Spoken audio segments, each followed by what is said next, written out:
We'll call the meeting to order. I'd like to begin by acknowledging that we are in Treaty 1 territory and the traditional homeland of the Métis Nation. I'll introduce the panel members first. To my far left is Laurie Davidson. To my left is Maurice Tatien. I'm Marcel Laurando. I'll be chairing. The assessor today is Brittany Sansucci, and our administrative assistant today will be Kara Walshaw. We'll be hearing applications for revision of assessment roll in accordance with the Municipal Act. The matters for which the revision is requested have been described in each application, and we'll limit discussions to those matters. The statements that applicants or the assessor make at this hearing are sworn testimony, and anyone speaking to the matter must be sworn in. Be advised that comparisons of assessment of properties are not considered evidence of market value by the Board of Revision. The Board of Revision is appointed annually by Council and is independent of it and the City Administration. It makes its decisions on the basis of the evidence provided at this hearing and issues a written order that will be mailed to all parties as soon as possible. Please note that the Board's decision with respect to an application may be appealed to the Manitoba Municipal Board if the matter pertains to assessed value or classification, or the Court of Queen's Bench if the matter pertains to application of exemption from taxation. Should you wish to appeal, information on how to do so will be included with the Board order. With respect to the hearing process, I will confirm the matters to be addressed with each applicant following the swearing in. We will then have the assessor's testimony, followed by questions that the applicant may have, and then the applicant's testimony, followed by questions. Each side will have an opportunity to summarize if they wish. Once all the evidence about an application has been brought forward, the applicant may leave. The process will repeat for each item on the docket today. The session will close after the applications have been heard, and the Board will deliberate in private and make its decision. You will receive the order by registered mail as soon as possible. As information, all public hearings are live streamed, recorded, and will be part of the public record. And please put your cell phones on silent. You will swear them in, please. Mark, please state your name. Brittany Sansucci. Do you swear the evidence you'll present today is the truth and the truth, nothing but the truth, so help you? Thank you. Sorry. Please state your name. Marcel Navarro. Do you swear the evidence you'll present today is the truth and the truth, and nothing but the truth, so help you? I do. Thank you. First item on the docket will be 5 Donald Street, and we'll be dealing with the amount of the assessed value. Brittany, when you are ready. Thank you. This is file number 19-2976, roll number 12097-804-360, address is 5 Donald Street. This is an office building. We have a basement area. It is. Looks like we have the stories wrong here. 6-story office building. We have a gross floor area of 128,055 square feet. And we also have 128 indoor parking stalls. If you turn to page 2, I have aerial photos just of the location of the building. It's at the corner of Donald and Stratford. I don't have any interior photos. If you turn to page 3, I just have the request for income and expense information that has been submitted. No subject sale history. At the bottom of page 3, I have the subject property leases I've taken from the income and expense mailer. I've listed them by floors. They range from $8.51 and they range up to $15.99. The average is $12.21 and the median is $12.50. If you turn to my page 4, I have the restaurant stream income workup here. I have a leasable area of 605 square feet. We have applied a rate of $11.68. We've applied 3% vacancy loss, expenses at 2%, shortfall at $7.50, and an overall capitalization of 6.5%. We come up with a capitalized value of $101,000. I've included my rent comparables at the bottom here. I have 8 comparables. Most of these come in a lot higher than what we've applied to the restaurant here. And these comparables range from $16 to $21.18 with an average of $17.62 and a median of $17.63. On page 5, I have the parking structure workup. We have 128 stalls of heated parking. These are net to the owner and include all expenses and adjustments, so we're using a monthly net rent of $102 per the 128 stalls. And we have a capitalization rate of 7% for the parking structure, and we have a capitalized value of $2,238,000. So I have comparable parking structures, reported rents here for my net operating income per stall per month. The stabilized bids range from $84.70 to $170.11. So the $102 falls between this range. If you turn to page 6, I just have the actual gross parking structure rates as of April 1st, 2018. Sorry. On page 7, I have the office workup for the income stream. We have the premises here. The potential rent is $864,569. Dividing that by the leasable area, we get a blended rate of $12.75. We're using a vacancy loss of 5.5%, expenses of 2%, shortfall of $7, and an overall capitalization rate of 6.7%. So we get the capitalized value of $11,558,000. On page 8 is my office comparables. I have 9 comparables here. I tried to find ones that were closer to the subject property. Some are located in the downtown. Some are located along Pembina. Also near Grant Park. These range from $9 to $16. The average is $12.74. Median is $12.13. On page 9, I have the income value summary that shows all 3 income streams combined. We have the overall net operating income of $937,640. The overall capitalization rate of 6.75 to come up with the final estimated market value of $13,897,000. If you turn to page 10, I have the capitalization rates, a model derived by the City of Winnipeg. This one would fall in between the suburban OFS, the 5.55 being the lowest and the 9.05 being the high. On page 11, I just have Municipal Assessment Act excerpts. On page 12 is the start of the income and expense questionnaire. So I reviewed this. This is where I got all my subject property leases from. Just made it a bit clearer on my page 3. It's a bit blurry here. If you turn to page 16, they've included their 2016-2017 revenue and property operating costs. By using those numbers, I've calculated a net operating income for 2016 of $1,004,936. And for 2017, the NOI is $842,523. So the NOI we're using on page 9 falls between the 2017-2016 numbers here reported. And then if we turn to page 21 is the start of my agenda. I've just included here, we have the fresh look that we're doing things a bit differently this year. Again, that's in regards to the 2% versus 7%. I won't go too much into detail about that because everybody's heard it. So again, we're just looking for the 2% that we've applied here.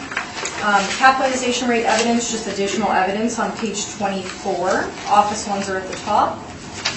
Page 25 is the non-recoverable expense sampling, just showing some of the reviews we've done, and our median's at 1.06%.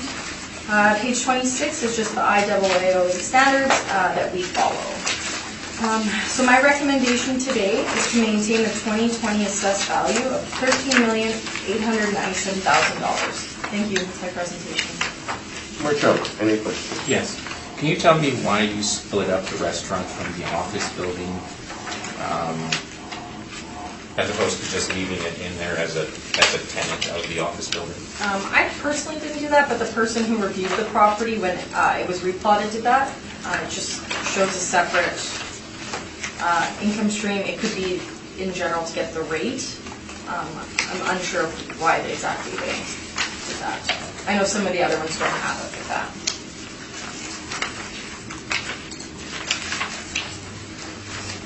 And your rents range between, your office rents range between,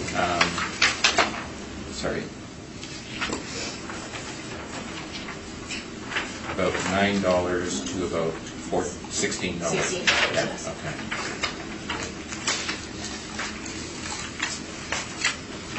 Those are my questions.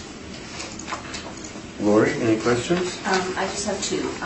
Are all of the information in here on your income streams, are they all based on a model? Yes, these are model generated. Or that has been adjusted for the actuals? I haven't adjusted anything for the actuals. Okay.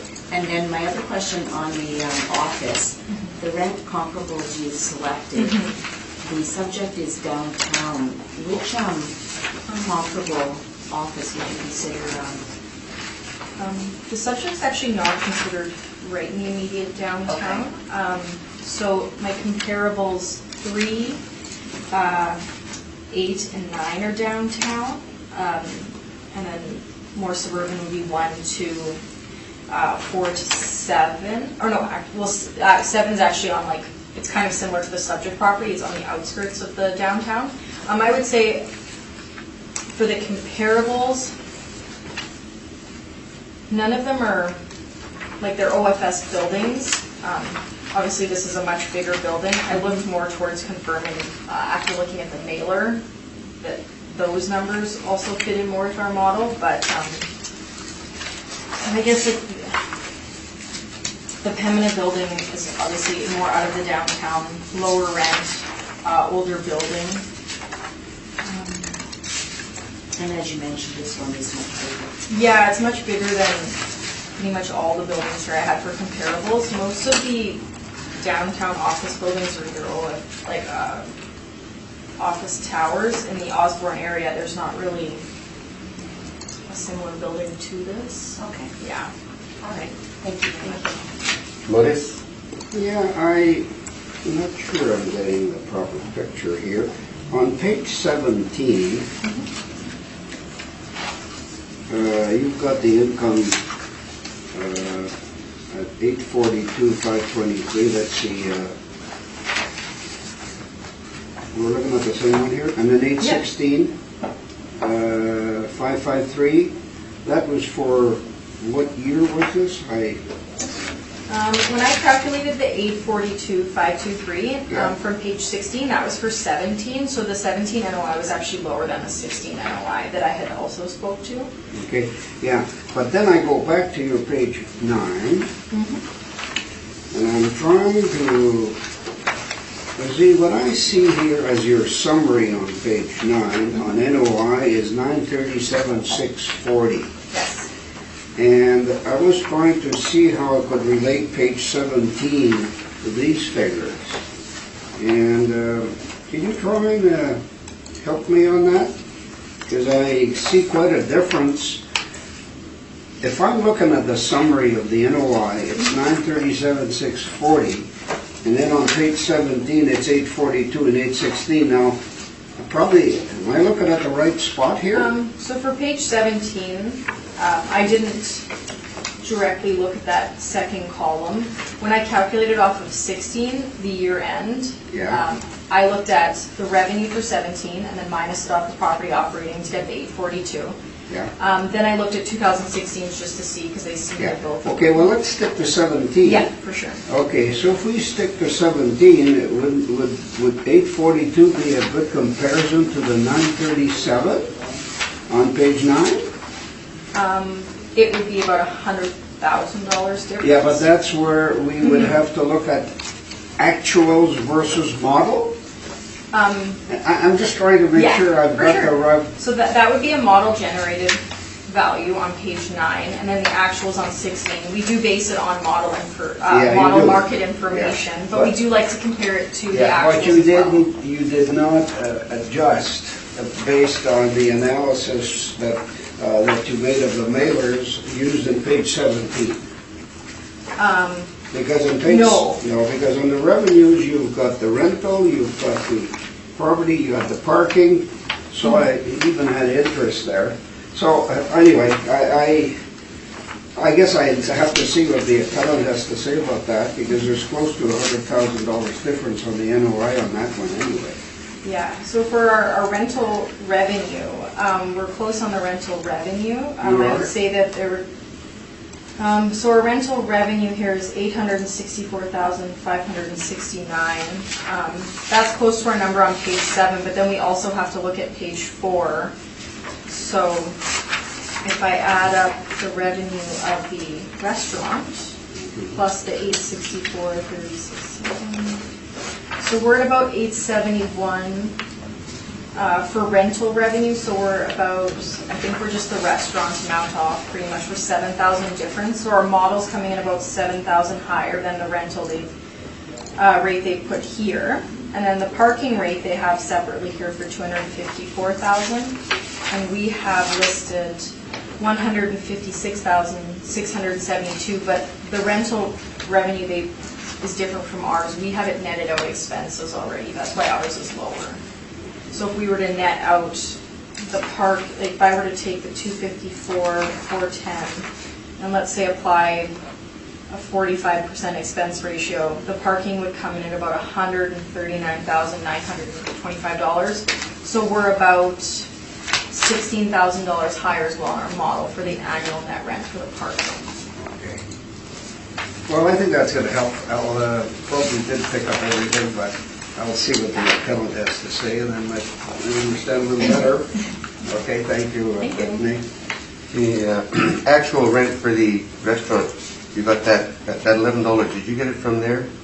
Rental list The then? $11 is model generated, and I think when I looked at the mailer, they're only charging, I think it's the rate per square foot I had calculated from the mailer was $8.51 per square foot.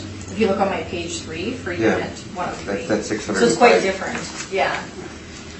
Which I'm guessing is just it's below market what they're charging, so.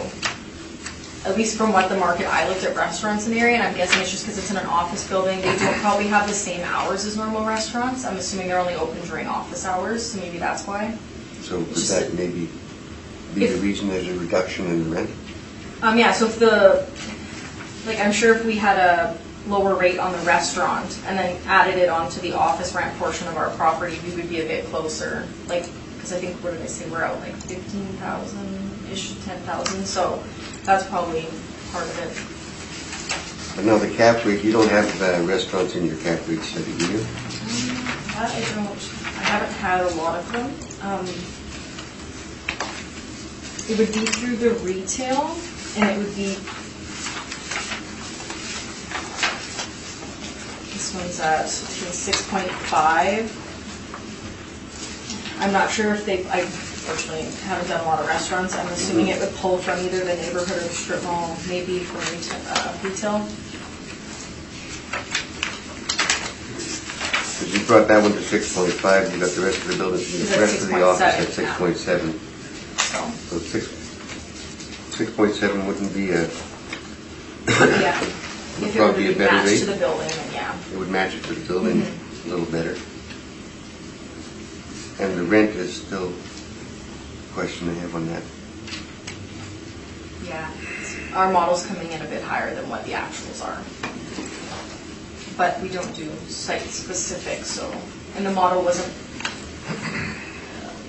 crazy far off, so I didn't think to adjust it. Okay. We'll see what Marcelo's got to bring forward and deal with You can say it. Marcelo if you want. It's always Marcelo to me. Yeah, go ahead. I've been doing it for so many years. I'll just make a note that there is an error here in terms of the vacancy that I applied here. The chart on page 12 of your brief shows that there is a 12.5% vacancy applied, but actually there should be a 5.5% vacancy. So we agreed with the assessment department in terms of vacancy on the property. So you're going to adjust all those numbers then? Yeah, I've already done that. So in terms of the rent, you can stay on page 12 of this of the brief. I've gone with an $11.85 rent. The reason for that is that we looked at rents nearby, and we thought that this was at or close to market, so we didn't feel that there was any need to make any adjustments on this property. And it falls within the range of the comparable properties that the assessor has provided also. So again, we didn't feel that there was any need to adjust this rent, so it was, we went with the rents in place. I've applied a 5.5% vacancy. That's the same vacancy that the assessor has applied. So my income is $810,395. 5.5% vacancy, that's $44,572. That gives us an effective market income of $765,823. We've applied the 7% non-recoverables, as we have with all of our office buildings. That deducts $53,608, and then there is the shortfall of $24,455.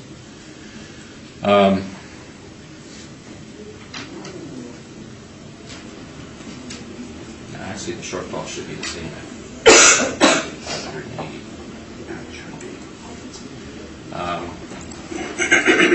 So if you just bear with me for a second here.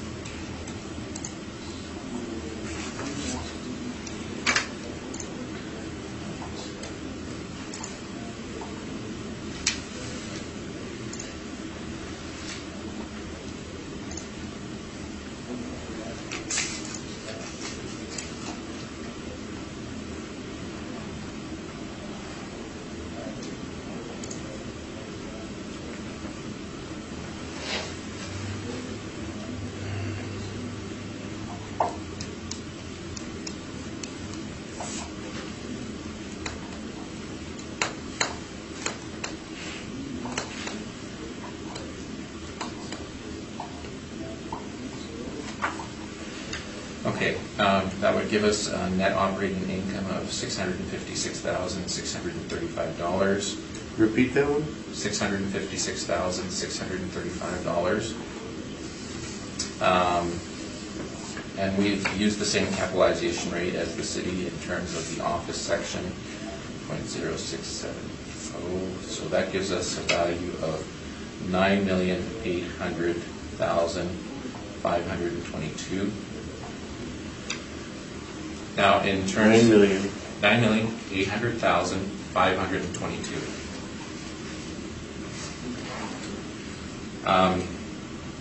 As I said, we went with the rents that were in place. We didn't separate out the restaurant portion, and I think you all found yourself in the same conversation as to why that was done. Again, this is an office building with a restaurant in it, so you are right that the hours are limited. This is not a standalone restaurant, so we didn't feel any need to separate that out. In terms of the parking structure, we've applied a gross rent per stall of $175 per stall. That gives us an income of $268,569. We've applied a 45% expense ratio to this, and that gives us a net operating income of $147,713. We've applied the same capitalization rate as the city. That gives us an income of an income value of $2,110,185. I'll just go over the combined total now.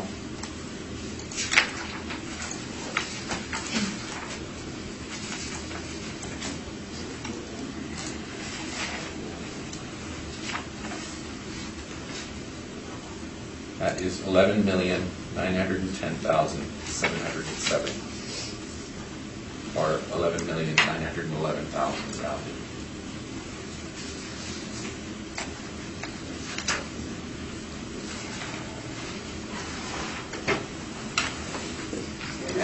I'm open for questions. Yeah, could I I don't think I got all your figures. Okay, I'll go over them I one. know those. Yeah. On the OFS, because I was mixed up between the total and the OFS, could you tell me your revised figures on the OFS, please? Absolutely. Okay, we'll start from the top. Yeah, Okay, where it says PNMI, yeah, that's not, that hasn't changed. That's 800. That's okay? Yeah, that's Okay. $810,395. good. The vacancy has changed, so Yeah. where you see 12.5%, we've adjusted it downwards to 5.5%. That gives us a vacancy allowance of $44,572. Okay? Okay, Now, where it says effective market rent, it was $709,095. It's now $765,823. 765. 823. Yeah. Now, in terms of the 7%, it was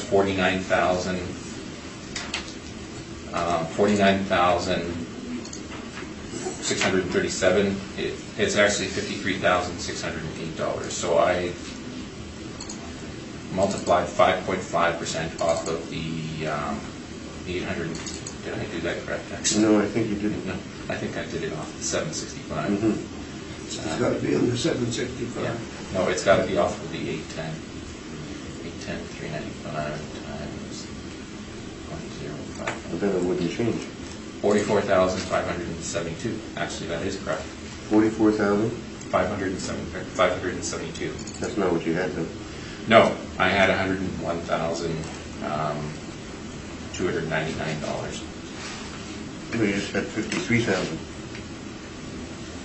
Sorry? You just gave us the number of 53,000 a minute ago on the 7%. Yeah, what's the? Actually, we're still on vacancy. Are you still in vacancy? Yeah, I'm still on You're vacancy. going back up to vacancy? Yeah. Okay. So I'm going over each one by So one. that's 44,572. 44,572 on vacancy. Yeah. So 810,395 subtract 44,572. That gives us 765,823. 765. 823. That's for the effective market income. Yep. Okay. Now, 7% of 765, 823. That's $53,608. 53,600. And $8.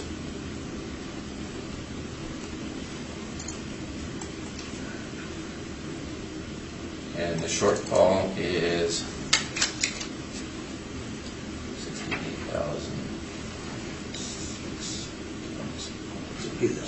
Should be the same percent square Same footage. square footage. Times 6.5. It's actually $24,455. 24,000. 455. Okay.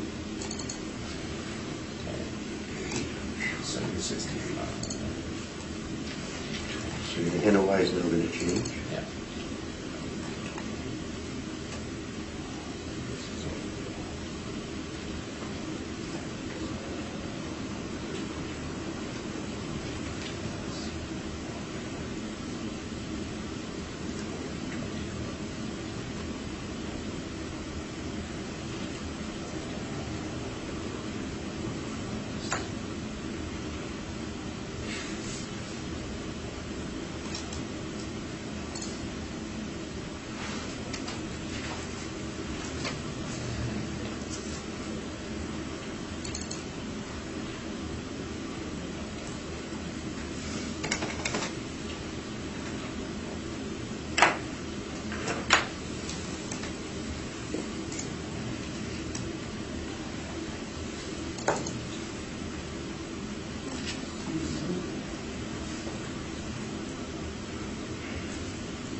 Okay, so the net operating income is 687,760.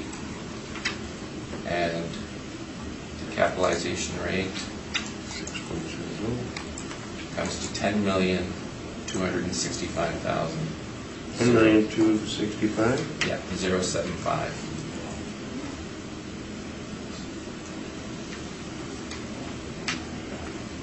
And now you're going to be at 12,000,003.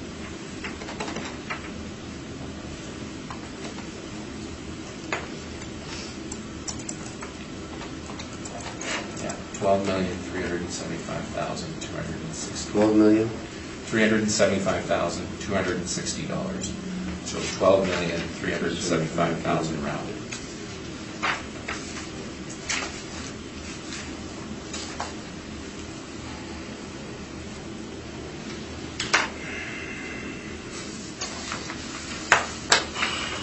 Open for questions after that exhausting exercise. Brittany. Thank you. Did you include any market comparables in your brief? I didn't, for the reason that we went with the rents that are in place that we feel are at market. Okay. So your new, I think, adjusted NOI is within about $10,000 of the actual reported NOI. Yeah. Yeah. Okay, perfect. That's all my questions. Thank you. What if? I have no questions, thank you. No, I went to Morris first this time. I'm changing it up. That's all right. Not sure I got all this Set it straightened up. out.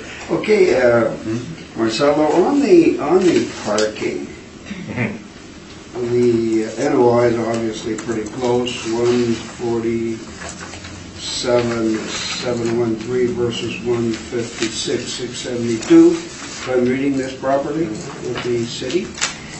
You used 175 and you applied 45%. Yeah. I don't know what net that is. The net is actually 147,713. Okay. Do you want the net per stall? Well, yeah, per stall. Okay. Because trying to see where there's not that much difference, but trying to understand because you got a different. It comes to $96.17. Okay, so versus 102. Yeah. There we go. So how do you justify that? Again, I think we're going with what's in place. So that would be the income Yeah. income statement? Yeah. Okay. So, I mean, it's so close that Yeah, I know, but I'm trying to Yeah. understand. for sure, sure. Okay. The city's rate is modeled. However, their model, as I've spoken to a few assessors on this, in terms of if they actually grossed out the expense ratio that they look at is 45% also for arcade. So, Okay. So just to repeat the figures at the bottom, the total is 12,375 for the total. that's rounded, yes. Yes, the OFS, which includes the restaurant, is 10,265. Is that correct? Yeah, 10,265 Okay. and $75. And 2,110,000 on the parking. That's right. Okay, and that gives you this. Okay, these are actuals. I think I'm okay, Mr. Chairman, thank you. Thank you, and we'll leave it at that, and we'll make our decision later. We're going to move on to the next file, which will be 327 Ward Law, with the multi-set value, and I do believe you want to request something on this one, Marcelo? Yes, we're requesting a confirmation of this one. You're okay with that, Brittany? Yes. What's the number? Okay. 327 Ward Law is going to be confirmed Okay, as per request. and it's how much money? 415,000? $415,000. Okay, confirmed. Is this next one along too? Chairman, you don't mind? Can we just take 2 minutes? Sure. Thank you. You're the boss. I'll shut it off. Yes, You're the boss, we got none to say. It's really going to be just 2 minutes.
let's move ahead with it.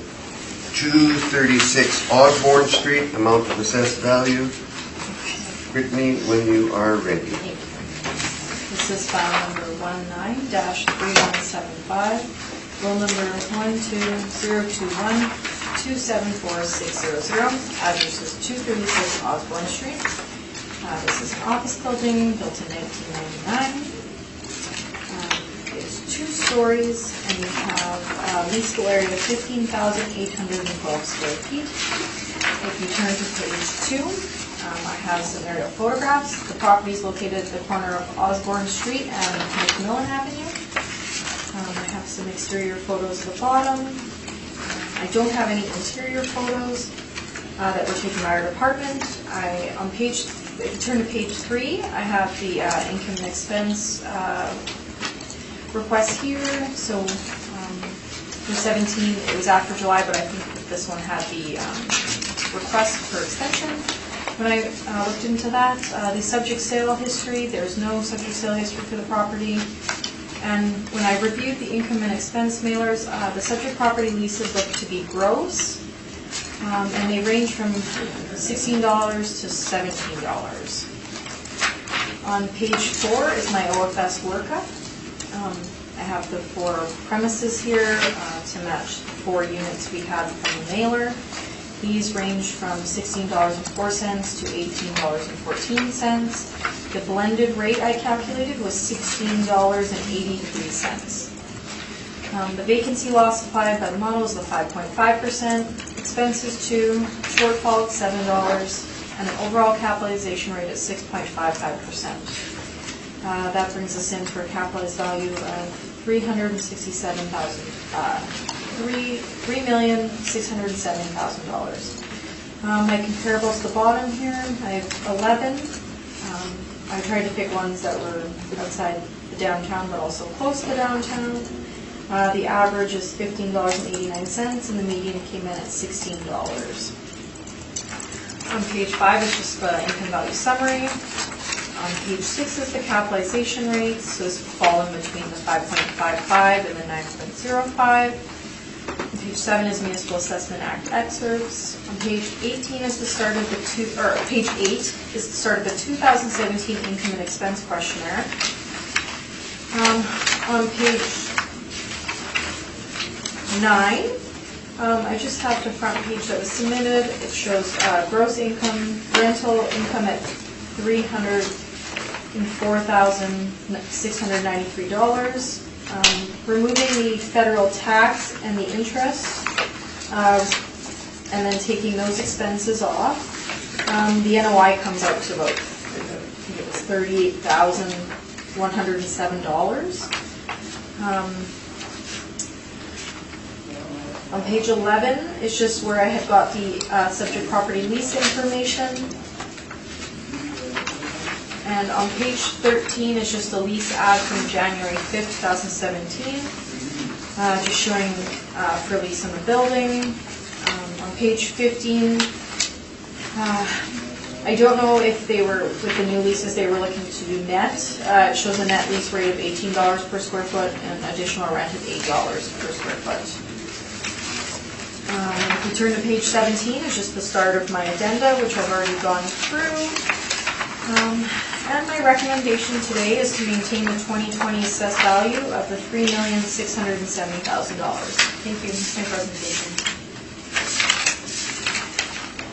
Charlo. I have no questions, and I ask that the board confirm that the assessment. Okay. Any further? I guess you have no questions for Marcello on this one, right? No.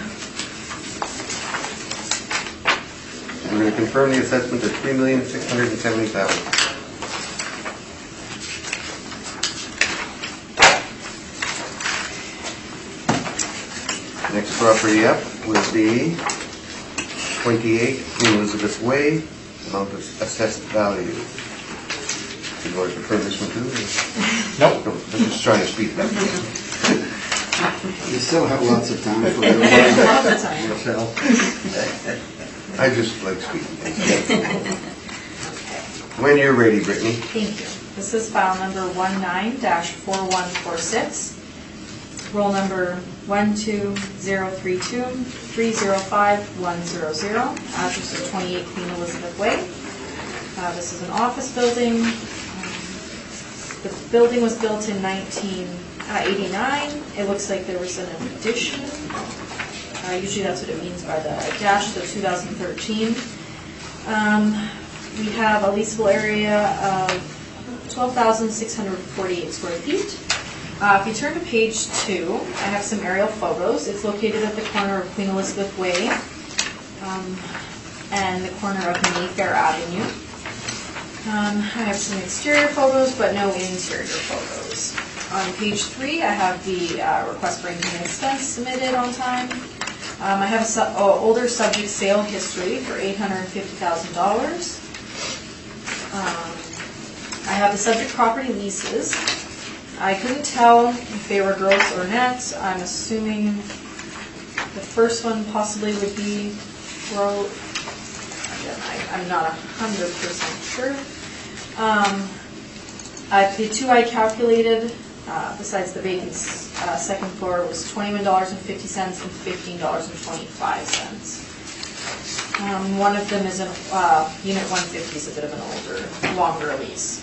If you turn to page 4, I have the OFS income stream workup. I have a blended rate applied by the model of $13.95.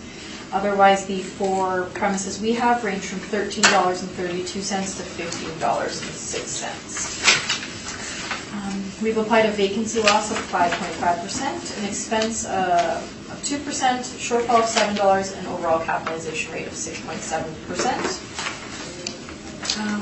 And we've come up with the estimated market value of $2,366,000. For my rent comparables, I have tried to find comparables close to the subject. One of the comparables is 5 Donald, which is obviously a bigger OFS, but in close vicinity, and 226 Osborne Street North, which is an OFS that is 2 stories with a basement level, closer to the legislative grounds, and then a property in Broadway. These average up to $13.79, and the median is $13.25. And they range from $11 up to $16.92. So the blended rate falls in between these and is a bit higher than the average by about 15 to 20 cents. On page 5, I have my income value summary. 6, the capitalization rates. Again, this would fall between the 5.55 and the 9.05. If we turn to page 8, it's the start of the 2017 income and expense questionnaire that's been submitted to us. We turn to page 12. That's the start of what they've submitted for their income statement.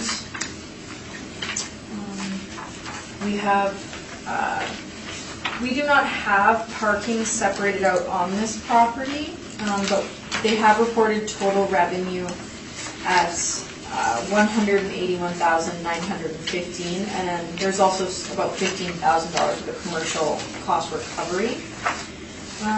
They have operating expenses at $122,313, and with a net operating income of $59,601. So it's about half of the model generated net operating income. Page 13, again, is just the income statement, the revenues and the expenses. On page 14, they've provided parking, and then I think it takes us to page 18 to get to the tenants. And this is where I got the subject leases from.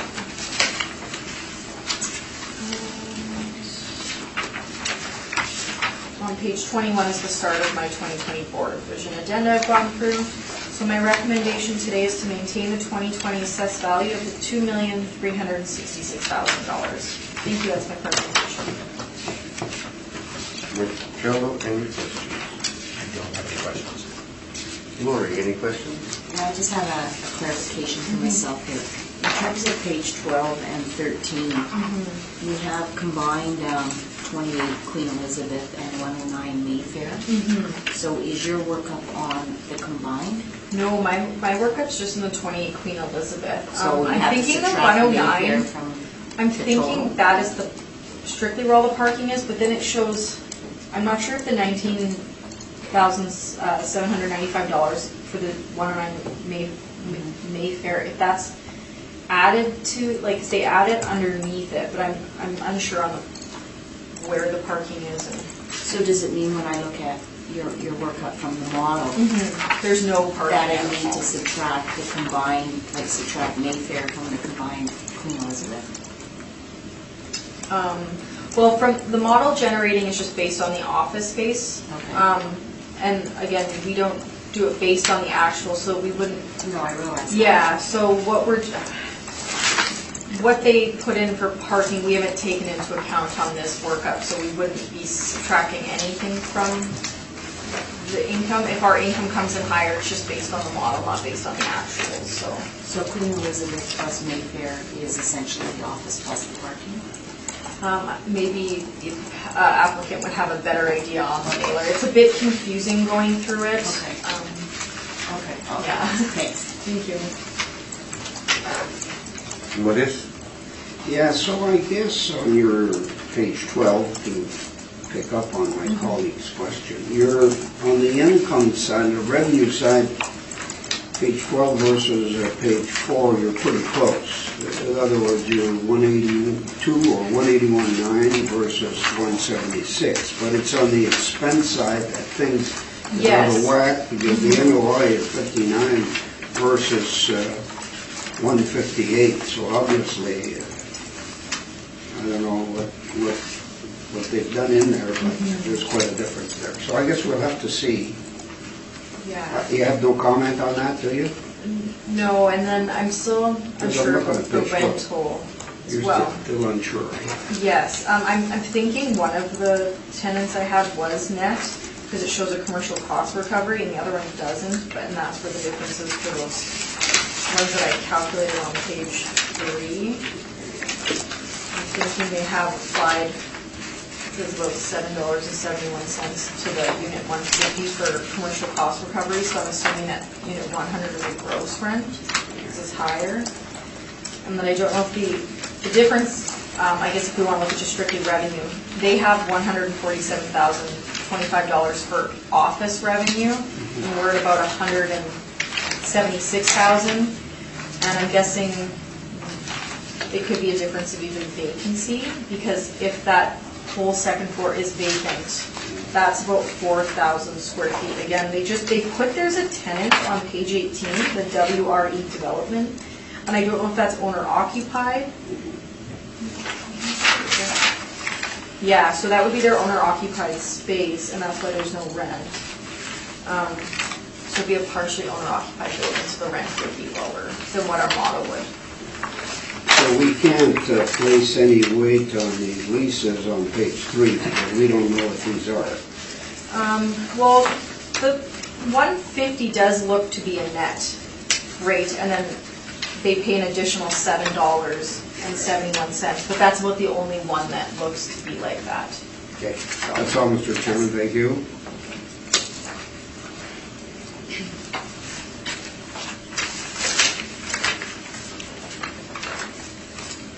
I guess my other questions will be to Marcello after on the parking. Marcello, on with your presentation. We're close. Yeah, I'd ask that you turn to page 13. So we had a hard time with the same issue, which was the rents that were being shown in the rent roll. So we went, we had no specific rents for this area in terms of our own research, so we had to essentially default to the city's market rent. They have, I guess, more concise data on this area. So essentially we've gone with what the city has done in terms of the rent. So we have a rent of $176,313. We've applied the same vacancy right down to the cap rate. The only difference is the non-recoverables that we've added. It gives us a value of $2,240,058. Not that much of a difference, but again, in terms of what we did, we applied the rent based on just the building itself. We didn't add any additional income for parking. And the reasoning would be that this is it's suburban office. So in suburban areas, there actually is a requirement for parking. Unlike the downtown, there is no requirement in the downtown zoning bylaw for parking.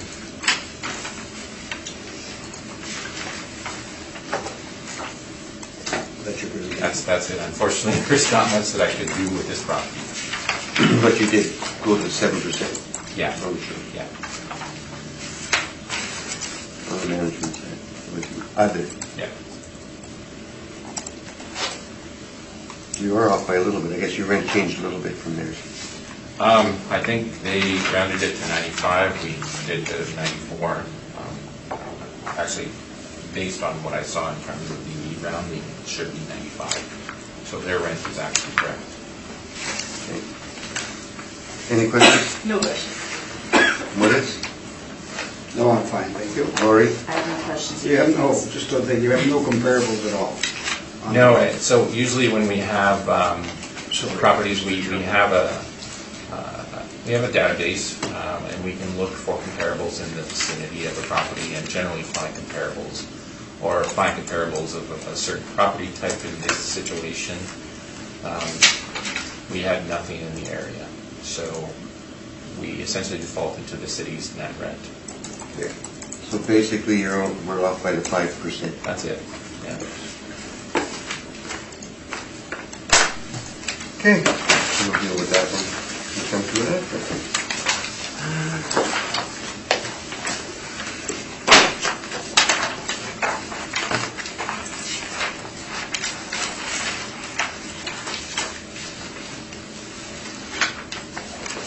Next property will be at 452 River, amount of assessed value.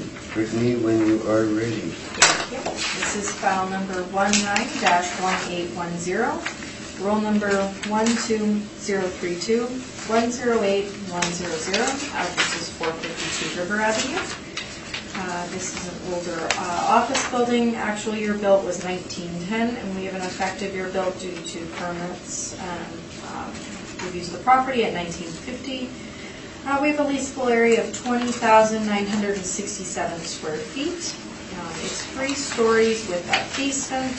If you turn to page 2, I have aerial photos of the subject. It's the corner of River and Osborne. Exterior photos on page 2 at the bottom. On page 3, we have interior photos. I didn't take these, but I probably was in the building the same year for business assessment. So I can say that when I was there, this is pretty much what it looked like. So page 3, we have some pictures of this stairwell, some of the corridors. On page 4, we have some space on the far right of the restaurant. The bottom right would be the coffee shop, and then on the bottom left would be the beauty space on the main level. On page 5, we have again some of the salon photos. The top corner, just window air conditioners. Bottom corner would be second floor office space, and so would the bottom left photo. On page 6 is again the one photo of the salon, and then the other spaces would be the office spaces.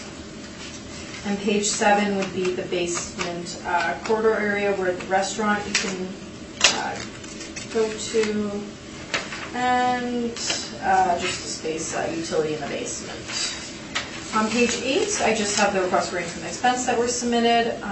No subject sale history, and for the subject property leases, it's a bit confusing to go through them and put them into a chart. I'll go through them when we get closer to it.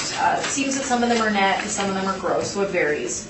There's also a bit of a difference on the square footage. I could not confirm if it was higher from the mailer, so I left it. And for the rent generated, it would be also a mix of net and gross. So on page 9, I have the old office downtown workup for the income stream. We have a leasable area of 20,967 square feet with a potential rent of $212,082, which gives us a blended rate of $10.12. We have applied a vacancy loss of 14%, expenses of $2, and a shortfall of $7.50. We have the net operating income generated by the model at the $156,720, and an overall capitalization rate of 7.8%. We come up with a capitalized value of $2,009,000. Page 10 is my rent comparables. It's 50 of our older office downtown comparables. These are all built prior, I think, to 1930. They range from about $6.75 all the way up to 1950, which I think would be a front space and a restaurant. For comparable 9, the average of these comparables is $11.31, and the median is $11. So our modeled blended rate at $10.12 is a bit below the average median, but close. Page 11 is the income value summary. Page 12 is the capitalization rates. Page 13 is the act excerpts, and if we turn to page 14, we come to the income and expense questionnaire. So for this questionnaire, we have a rental income. They've supplied us $279,300, which is higher than ours. Potential rent at $212, but that's, I'm thinking, because it's also gross, partially. Their total income is $393,300. And when I calculated the expenses, they came in at $251,841. And then I removed that from the income to come up with the net operating income of $141,459. So it is about $15,000 lower than our actual model generated. They have the total leasable at 24,607 square feet. And if you guys turn to page 16, they've supplied the tenant verification form. When I calculated the lease areas from this sheet, they came in at 15,989. I'm guessing because some of the vacant space is missing leasable area. I also calculated some of the rents on this page. Unit number 8 is a gross rent. Unit number 107 is a gross rent. Unit number 6 is a gross rent. And so is unit number 105, and those range from $18.33 up to $32.77. 104 comes in at $10.82. That one's checked off as net.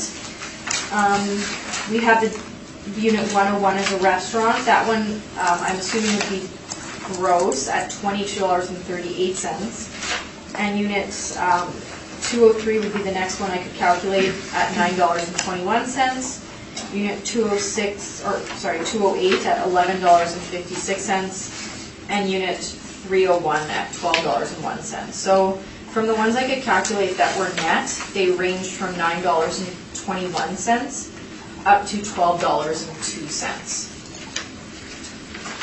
So similar to what the model generated and the rent comparables I could find on the older office building. On page 18 is my agenda that I've gone through, and my recommendation today would be to maintain the 2020 assessed value of the $2,009,000. Thank you. That's my presentation. Marcello, questions? Yes. You classified this as an Office D building? Yes. correct? And that is this outside of the downtown area? It is outside of the downtown, and we do have a few, and it's Okay. mostly based on the fact that you get that higher vacancy rate and then the age of the building. Because if we were to put it in as an OFS, the parameters would be quite different. Okay. Now, have you looked at the vacancy of this building in the past? I didn't do a full review of vacancy over past 5 to 10 years. Okay. And the owner is saying that there is approximately 24% vacancy in 2017. Have you been inside this building? I have been in it a few times. Okay. Now, you're aware that it has no elevator, Yes, just No. a walk up. no parking? No parking on the site. Okay. And are you familiar with any of the systems, the internal systems inside the building? Have they been updated? Did you look at the permits in this? I didn't find any recent permits for anything that would have added value or maintenance recently, the past 4 or 5 years. Okay. So that 7.8 capitalization rate reflects the age of the building? It would reflect, yes, the, Okay. But the model doesn't know whether the building systems have been updated, whether it has an elevator, whether it has parking, any of that? no, there's obviously ways for us to adjust things, but Okay. that would be the model. And did you look at any rents in the Osborne area in the vicinity of the subject? Most of them were retail rents that I could find and gross rents. But I found that a lot of the OFD rents in the downtown, some of them were lower. And it is Osborne Village. Some of the restaurant rents I found were higher, so I didn't want to use those ones. And then, yeah, a number of them were retail buildings with gross rents. And you're aware that this building is a mixture of office and retail, correct? Yes, there's beauty salon, restaurants, offices. It's a real mix of a building. Okay, thank you. Those are my questions. Lori? I'd just like to clarify a little bit on the rent. Okay. So there's a number of, on page 9, there's a number of leases Yes. and you're showing rents. So those rents are model generated? Those are all model generated. So given that, as the applicant noted, there's a mix of office and restaurants, when you do the model, you use the rent model generated for a restaurant, rent model generated for an office, and then blend it? Yes, so like, we would look at the premise 19054. That one would be a restaurant rent at $12. That's one of the higher rents. So And that's then a model for a restaurant? that would be a model for Okay. restaurant. And then we have the 19057 premise, and that would come with the $12.36. Okay, just from my own information, the blending isn't just an average, right? Like it's taking the square foot and the rent too? So yeah, I'm taking the potential net rent and dividing it by the leasable area. And then some of the lower ones are based on the quality, because the office space in here is quite different as you go through the building. There's not a floor that is all the same, everything is different. But it's still model, you're not Yes, putting that's all actuals model. in at all? But some of them would be adjusted, we can adjust based on the quality of the premise. Okay, So if so- we feel it's not So up there's to been standard. some adjustment? There has been, so like some of the lower ones at Okay. like $6, Yeah. that one's probably been, and we have some C9, which would also be basement leasable, so those ones have been adjusted to be a basement rent. And we could have adjusted those downwards further. Okay, and just, this was probably stated, but in terms of the attachment on page 16 of this rents, it's hard to read, so I guess I was trying to figure out and listen to you at the same time. I could go through What, it again. no, I'm just wondering, what was your blended rate on what's actually going on there? Like you're using $10.12, so looking at Yes. the actuals, what would it be there? So I just calculated them per Just unit. profit, yeah. So I had, $9.21, $10.82, $11.56, and $12.02. Okay. And those were my only net ones I could look at. So those fell in between what our model was, so I found that was good. And then obviously the ones on the main floor were gross, so they were quite higher, and I just left those ones as is. All right, Yeah, thank you. What is? Yeah, I've got a few. On the vacancy, I guess there must have been an override to come up with 14%, because that would not be a standard, would it? That would be for the older building, that's why we chose to have this one as an older downtown office one, just because the parameters are more suited to this Okay, building. so the 14, it would be a model, the 14% on vacancy. That would be just a model generator rate for this type of building. Okay. Yes. Now, obviously, we have quite a bit of confusion on the square footage. You're at 2967, the mailer is at 24607, and then what you worked out on page 16 is For 15989. occupied space, I think. Yeah, so, but I guess on the actual size, we really don't know? The applicant also has a different number, so I'm not sure. Okay, I haven't looked at it. I definitely think, after reviewing this, that this building needs someone, like personally myself or another staff member, to go through it and to take the mailer and go through and check off every unit to make sure what is there and what isn't there, or if we're missing units. Yeah, because I thought you had done quite a job on page 16, it's pretty hard to Yes. decipher this. If I would have had more time, I would have Yeah. inspected it, but Yeah, did you not say that there was I misunderstood you maybe on the basement, is there a restaurant in the basement on part of it? the sushi restaurant. Of the sushi, oh, basement, so there yes. is, yeah, Yes. okay, well, that's what I thought I heard, and I saw that picture, but I wasn't Yes. sure. So And then part there's of the also another basement, restaurant. There's a coffee shop, and then there's a Thai restaurant. There's a few restaurants. yeah, but in the basement Yes. specifically, there is, okay. Yes. And the mailer, not the mailers, the permits, I guess the. There was permit has- nothing permit-wise No, that I I was asked. looking, yeah, I was looking at the infrastructure part of it on the mailers, but we don't have any of that there. We'll see what the appellant has to say. Okay, thank you.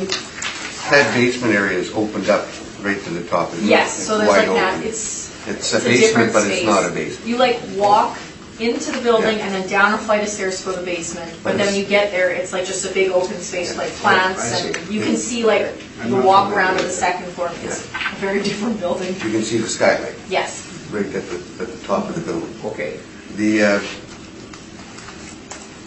status on this one, it's heritage, isn't it? I didn't look into that to specifically see, but from the age of it, there's a possibility it's on the list. Especially in that area. Yes. I want to tear anything down. Your cap rate, why did you choose 7.8?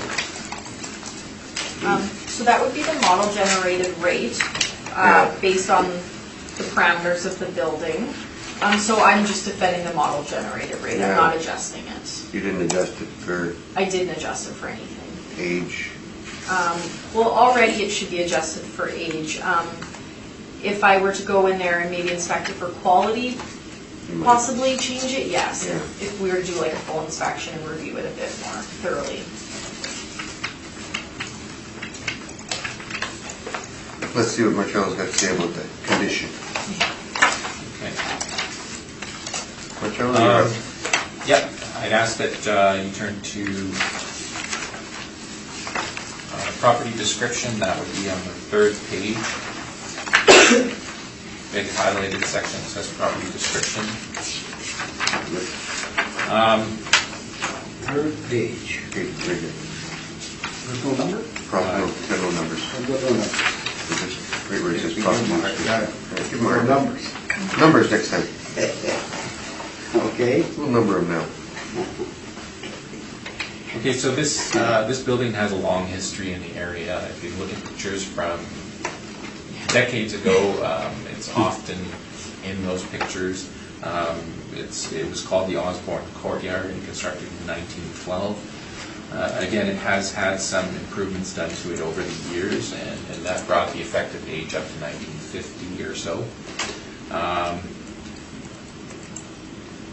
In terms of the property features, again, it has a courtyard atrium through the center of the building. where the owner says he loses most of his heating. It has kind of like a chimney effect.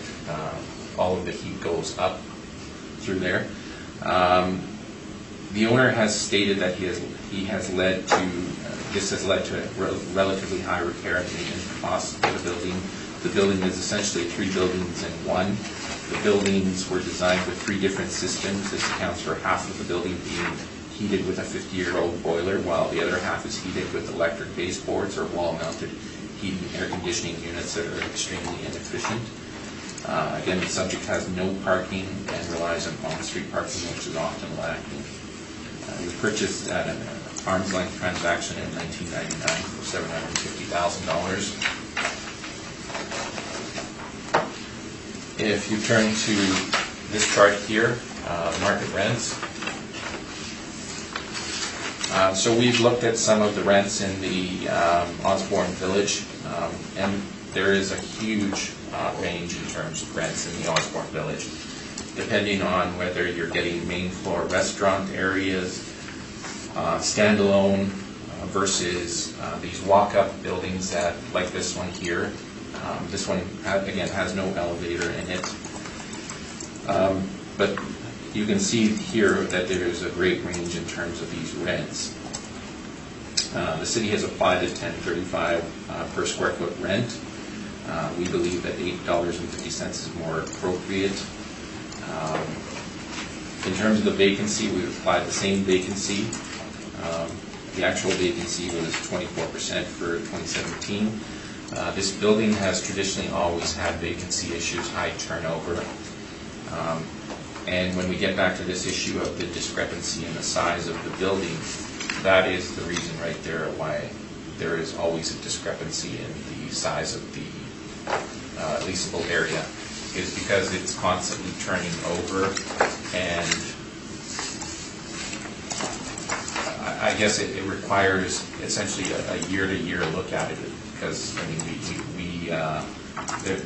there is such high turnover that you never really get a grasp of how much space there actually is in this building.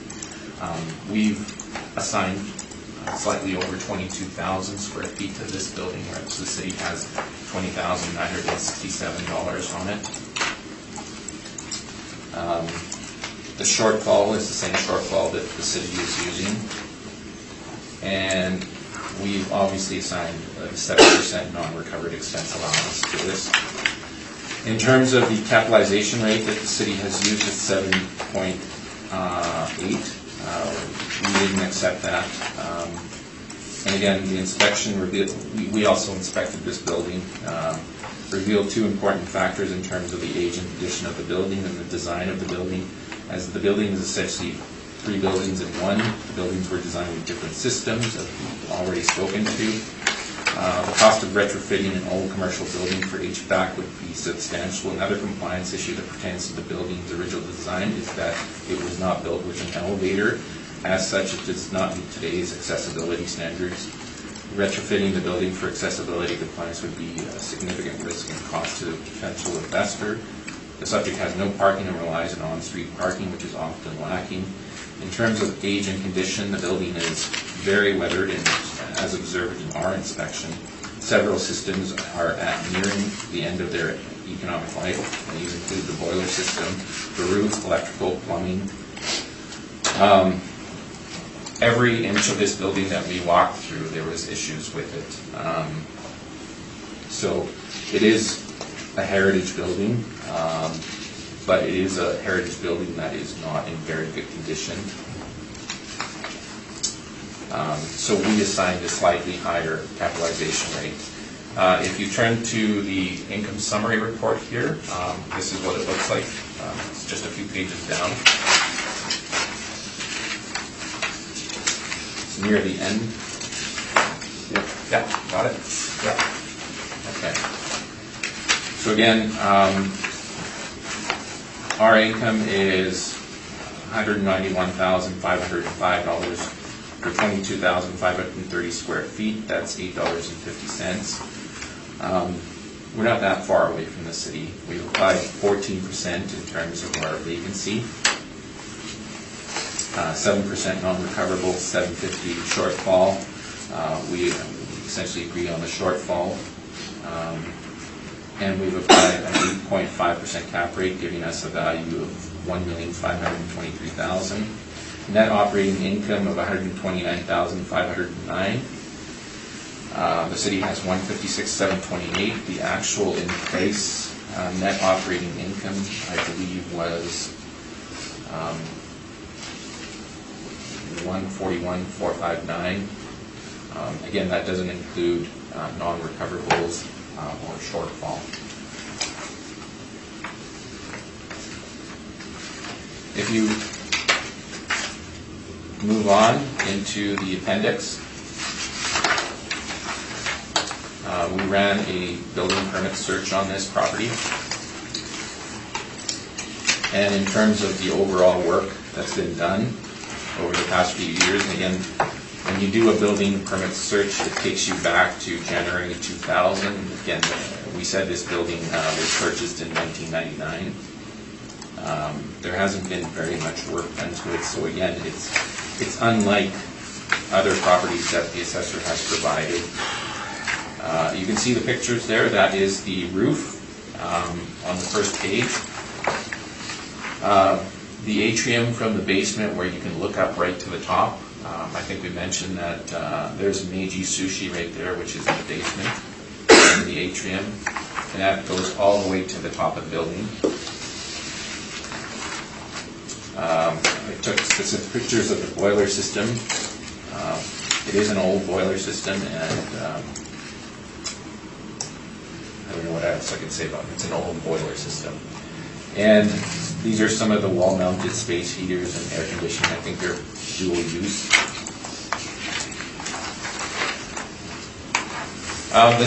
The property in terms of weathering, I mean, I took some pictures of the staircases there, but I mean, the assessor's been through there too.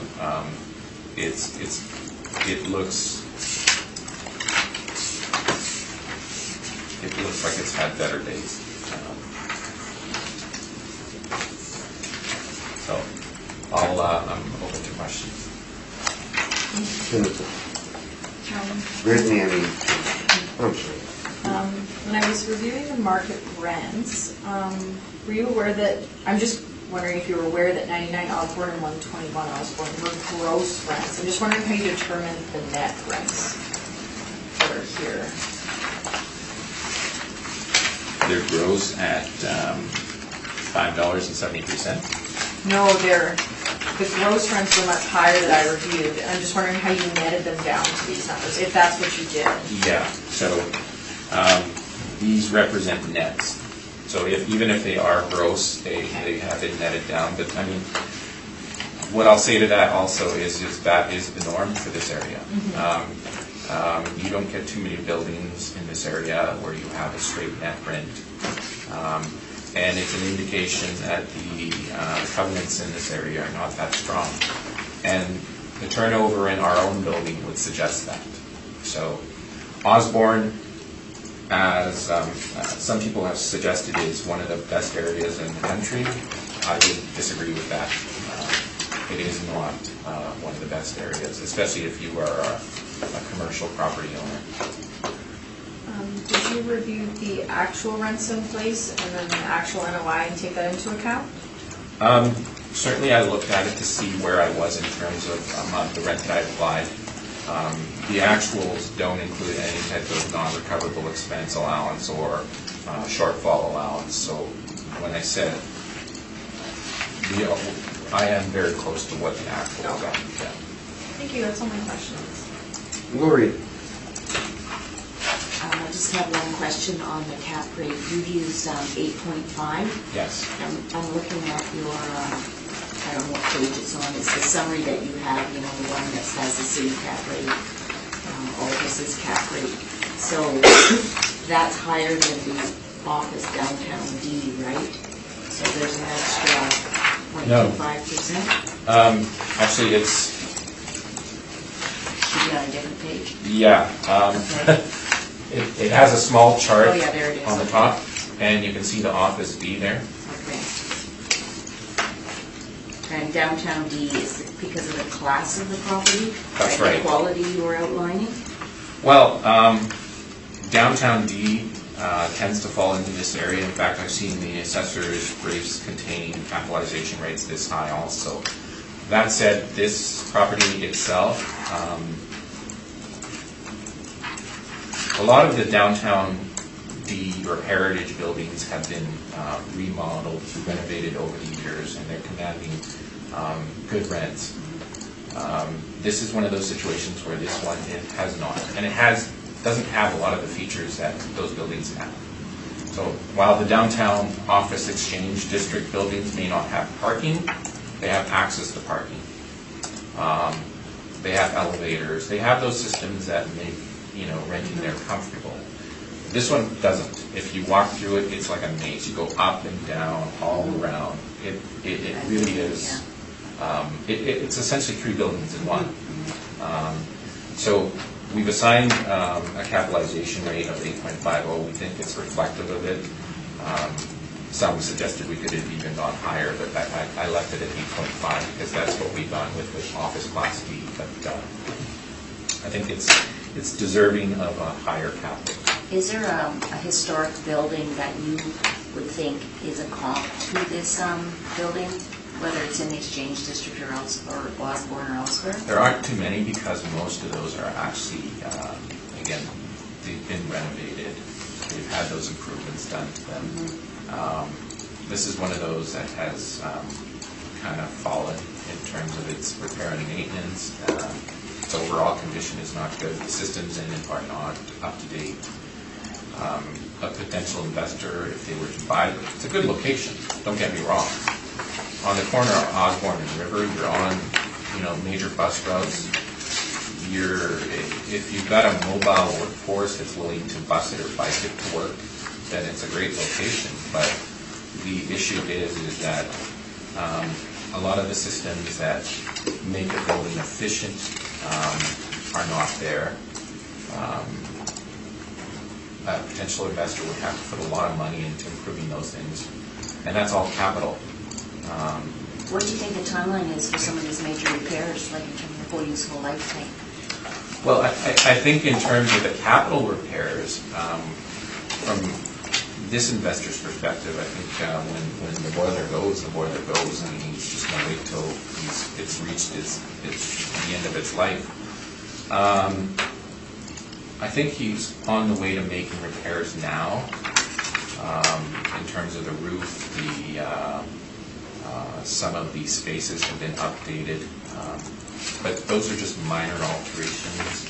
I think the big ticket items, you can't really repair in this. You can't install an elevator in this building. You can't make it accessible. That's one of the drawbacks of it also, is that a lot of buildings today have some accessibility standards, and it makes it almost impossible to have somebody who has any issues with mobility getting into this building, at least the upper floors. Okay, thank you very much. What is? No, I don't think I have any questions. Thank you.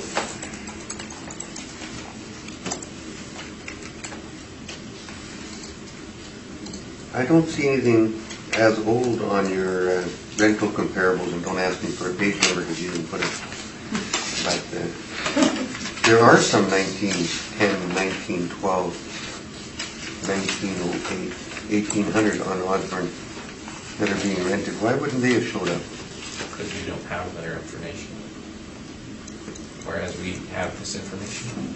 Do you get what I mean?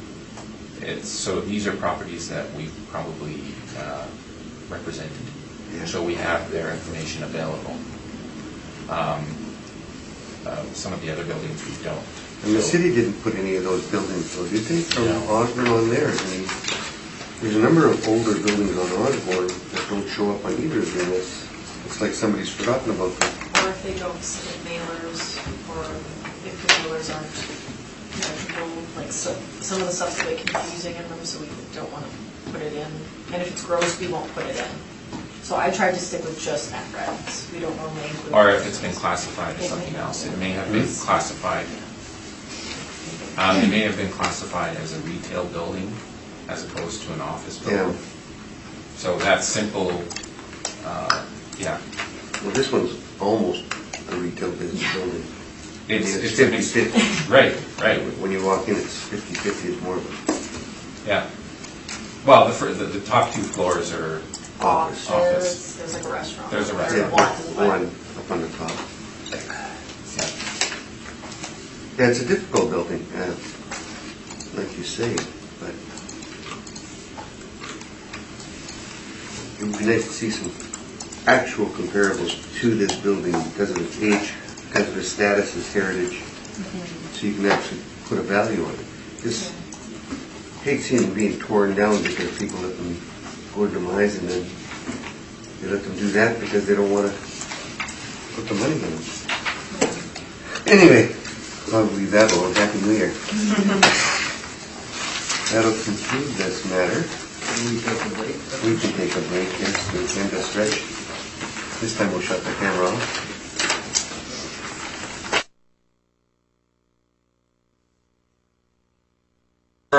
We're back in. Call the meeting back to order. We'll be dealing with 207 Donald, amount of assessed value again. Okay, When you are ready, Brittany. thank you. This is file number 19-2516, roll number 12093340000. Address is 207 Donald Street. This is an office building. The effective year built is 1958 and 2010. So I'm guessing there's some sort of addition for it to have the two. We have a leasable area of 17,904 square feet. We have a gross floor area of 23,528 square feet, and we do have a basement area here. We have 22 outdoor parking stalls as well. So on page 2 are my aerial photos. The property is located at the corner of Donald Street and St. Mary Avenue. As you can see, on page 3, I have exterior photos, and I found some interior photos from an online lease ad for 2018, so typical kind of average office space. Page 4, we have the request for income and expense information. No subject sale history. And the net leases I calculated from the income and expense questionnaire showed a $9 rent, a $12 rent, and an $8.55 rent. The oldest rent being on the second floor from 2013. And so each floor is occupied by one tenant. If you turn to page 5, I have my it's an OFC comparable for the OFC income stream for the downtown. We have leasable areas listed, and the net potential rent for the entire building we have at $178,565, and the leasable area of $17,903. That gives us a blended rate of $9.97, and we do have the rates ranging from $6.98 to $11.61. We have a vacancy loss of 10.5% applied, expenses of 2, shortfall of $8.50, and we have an overall capitalization rate of 7.55%. The capitalized value is $1,863,000. So for my premises here, we don't have them separated by just main floor, second floor, third floor.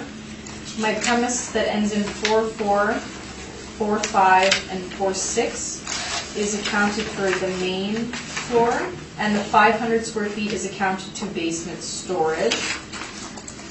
My premise number that ends in 4-7, the $10.30 is for the second floor, and my premise ending in 4-8 is the third floor, along with the bottom premise ending in 59. So those are accounted for the third floor, and then the basement premise ending in 6-1. You got two That one I'm basements. not, yeah, so the 500 storage, I know for sure is storage. I do not know what is in premise 26161 in the basement. That is the 2,983 square feet. I don't have any photos to state what the quality of that space is, or if it is indeed been rented recently. If we turn to page 6, I have my rent comparables for the OFC property. I have 37 comparables. The average is $11.43, and the median is $11.50, and the range is from $7.48 to $16. I'm guessing our blended rate is just a bit lower because of the basement spaces there, and it most likely falls more than, I didn't calculate just the main, second, and third floor, but I'm assuming that the blended of the 997 reflects those two basement spaces, and it would probably be higher if I just looked at the above grade. On page 7, I do have basement comparables. None of these are located in the downtown. The closest ones would be comparables 7 to 9. Those are located at 226 Osborne Street North. Those range from $6.60 up to $11. I would say most of these basement spaces, even the ones in Provencher, I dealt with that building, are leasable areas that are like quite nice for office space. Some of them are bi-level. I know 1483 Pembina Highway is a bi-level basement, and so is the 226 Osborne Street North. The average of those is $9.09, and the median is $9. On page 8, I have my parking income stream. We have the 22 stalls at $103.50 per stall, which gives us the net operating income of $27,324. Overall capitalization rate 4.5% applied to the downtown, and we come up with a capitalized value of $607,000. $607,000. My comparable properties for my parking is just the 2017 reported rental rates for surface parking. We've stabilized to include expenses. These range from $100 all the way up to $255. This parking lot is located on Donald, so close to most of these comparables. If you turn to page 9, I have the income value summary, which combines the office and the parking, for a combined net operating income of $167,966, a capitalization rate of 6.8%, for the estimated market value of $2,470,000. On page 10, I have the capitalization rates. On page 11, Municipal Assessment Act excerpts. Page 12 becomes the 2017 income expense questionnaire submitted. They have that there's net rent, 3 tenants, and we have the net income generated compared to what we have. They obviously have a net income that is lower than ours. We're at a modeled rate of $178,565, and they have $126,570. And their parking comes in at, they have parking at $29,850, and we have the net rent at $27,324. They have their total leasable at $17,904, 0% vacant, and 3 tenants. If you turn to page 14, this is where I got my subject lease information from. When you add up the area on this page, we come to 14,420 square feet. Which page are you on now? Sorry, page 14. So I do not, from what I can read from this, none of the basement space. I know for sure there's 500 applied to the main floor tenant just from reading up on the BA, the person who was last in there to add them in. I do not know if the other space is leasable, and they don't say that it's vacant on this form, so that could be a discrepancy in the rent and the space. And I have not inspected this building, so I can't speak to the basement space. On page 16 is my addenda information we've gone through, and my recommendation today is to maintain a 2020 assessed value of $2,470,000. Marcello, questions?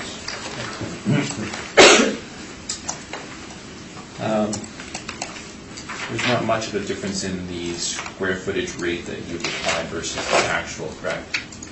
I believe there's about a 10-cent difference. Yeah, it's pretty close for the... Okay. So I think the larger discrepancy is the parking value here. Now, we both have the same net on this in terms of the overall net, $27,324. You've applied a 4.5% cap rate to this parking lot. Now, that is the parking capitalization rate that is modeled for standalone parking lot, correct? Yes. In the downtown. Now, is this a standalone parking lot? No, this would be, well, it is on the site with the subject. And it's part of the same roll number? Yes. Okay. So, did you give any thought to making an adjustment on the capitalization rate, or did you just go with the modeled rate? I'm defending the modeled rate for this. Okay. That's my question. Modest? I was looking at the mailer on page 12. I don't know if my conclusion is correct. It's a net lease, what it said there. If I look at the rent income in the middle, plus the storage, plus the property tax recoveries, that comes up to $160,000. Would that be a fair assessment on the income side? I'm excluding parking because it's a different stream on the office thing. Okay. So I'm saying rent, storage, and property tax recoveries for $160. Would that be a fair income assessment of that mailer? I think if we were to just look at specifically the income of the rent and the storage, we would get the $132,820. I didn't know if we normally add the property tax recoveries in this. Well, it's showed as an expense on the Yeah, 40, so so I figured a recovery would be part of the income. Is that correct?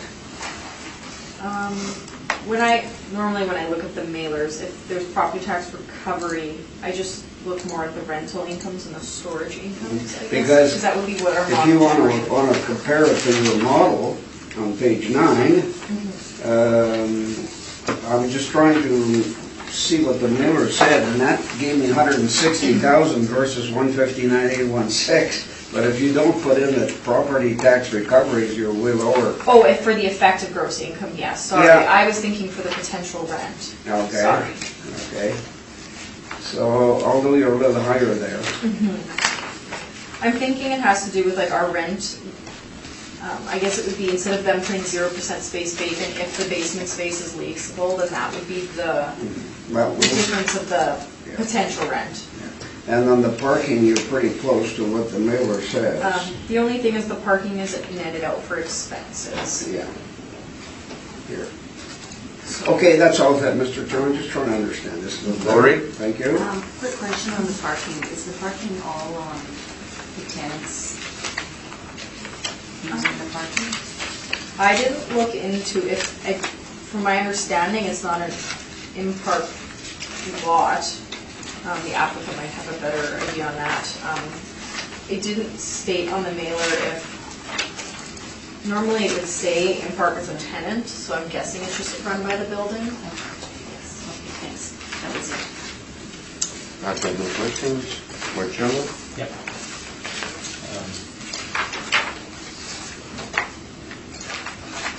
207 Donald,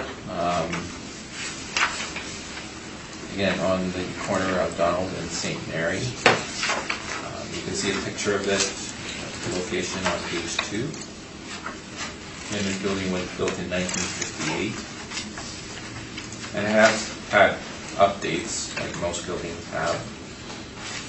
There are 20 parking stalls on the north side of the site. If you turn to page 5, we've had to revise because of there is a size discrepancy here, so we went with the 14,420 square feet. However, we're recognizing that there is a basement area here, and that has added an additional 3,483 square feet for a total of 17,903 square feet. We've just gone with the same rent rate of $787, so $787 is the rents that are in place. It's close enough to the assessor's rent within that margin, so we think that those rents are at market. In terms of vacancy, we've used the same vacancy rate as the assessor, 10.5. Shortfall rate of $8.50. This is on page 6. Unrecovered expenses of 7%. In terms of the capitalization rate, we've gone with a capitalization rate of 7.75. And you can see on page 17 that the range that we use for Class C buildings is between 7.5 and 8%. So on page 20 we have the summary, and I'll just go over the summary again. So we've used this $9.85 rent. The correction that we're making is 17,903 square feet. That is including the basement area.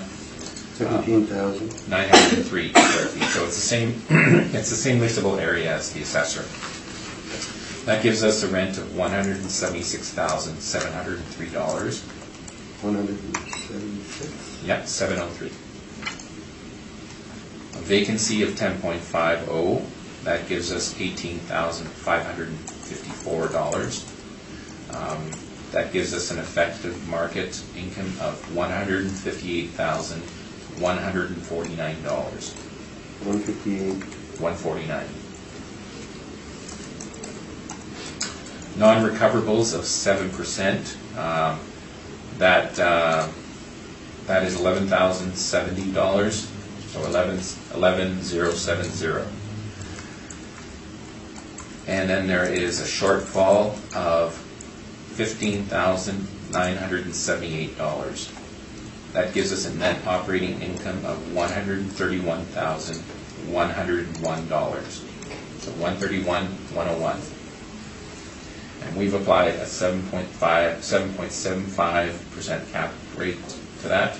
That gives us an income value of $1,691,626.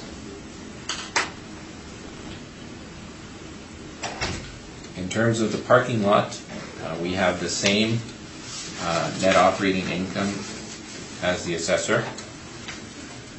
In terms of the capitalization rate that we've applied, this is where we differ from the assessor. So the assessor has chosen a 4.5% cap rate, which we think is indicative of a standalone parking lot. This is not a standalone parking lot. It services the building. There is no signage there indicating that there is market parking available. So we treat it as part of the office building.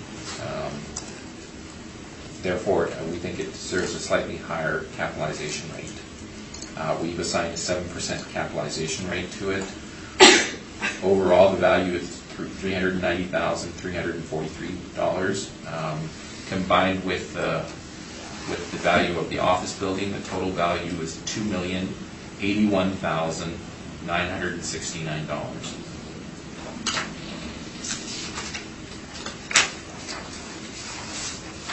And I'm open for questions. Great.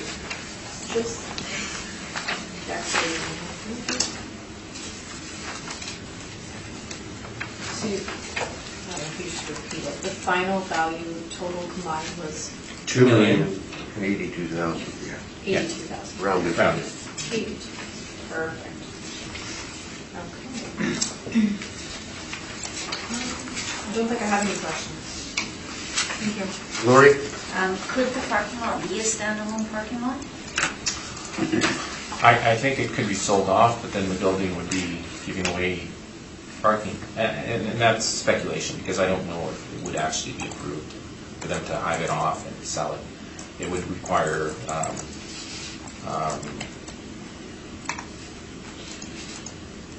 not sure if it's rezoning, something to allow it to be hived off from the main parcel. Okay, thank you, that was all. What is? Yeah, how, that's where I was on the cap rate issue of the parking lot here. From 7 to 4.5, so how do you justify that? I know you understand it's not a standalone, but where does the figure for 7 come from? Well, 7% Is that is just a yeah. call you made? Well, actually, I guess I could have actually assigned the same cap rate as I assigned to the office building. The question of standalone versus a building or a parking lot that supports the office building is that in a standalone location, you can assume that there is a future potential there for development because it is standalone. It carries its own zoning. It would likely allow for some higher and better use. Now, the issue with this parking lot is that when you hive it off the main parcel, you're not left with much land. Again, this is, I believe there's, how many parking stalls in this one? 22? 22, okay. So, the land area itself is 12,000 square feet, okay? And if you're hiving off the portion for the parking lot, you're not left with a lot of land. So what are you going to develop in that area with what's left over? Most standalone parking lots in the downtown area, the ones that have future development potential and good future development potential, I think are starting out at about 15,000 square feet. And what about what does the city apply when it's not a standalone? I'm just trying to get a, So because I Yeah. understand what you're saying on the I think what the standalone. city, What do they usually do? I think they've just We always just demonstrated. apply the Yeah. same, we have a separate cap rate. Is that what you do? Parking, yes. That's just our direction on that. So you don't tie it to the office at all, you just tie it to what you usually do on As a parking? Parking, yes. So there's different risk associated with a parking lot versus an office. Right. And I would agree with that if it was a standalone parking lot. I think in this case, what you have left over, if you were to sell it, and even if you could, because we haven't even looked at the option of whether they actually could hive it off, is a very small parcel that I don't think you could develop much on. Okay, that's all, thank you, Mr. Chairman. What's the width on that parking lot? The 16, 32 plus the just under 50 feet, correct? On the parking lot? Yeah. In width.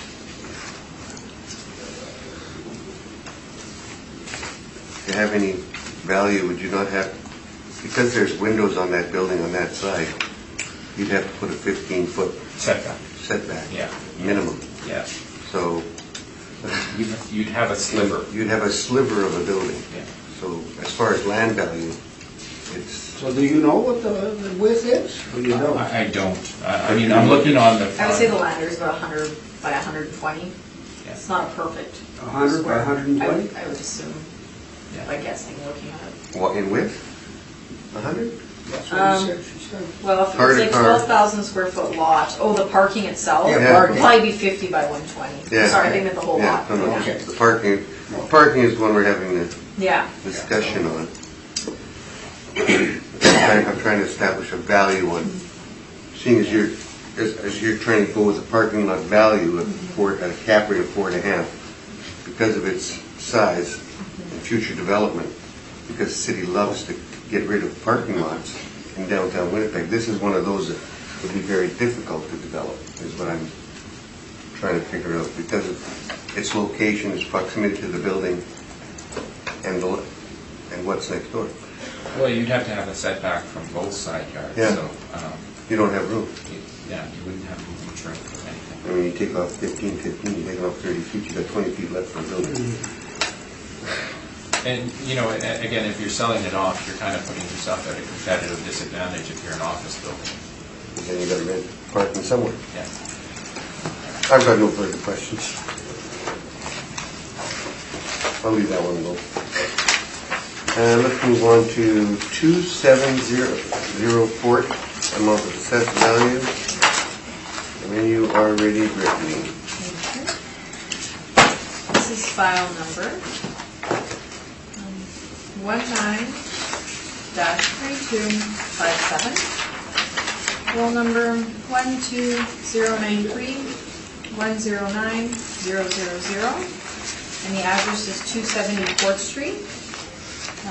This is an office building located in the downtown, and it's owner occupied, so the gross floor area is the same as the leasable area at the 6,916 square feet. This building was built in 1928, and we have an effective year built at 1963 on it. If you turn to page 2, there's an aerial shot of the building. It's located on 4th Street, in between Portage and Graham Avenue. Just have some exterior photos, no interior photos from our department.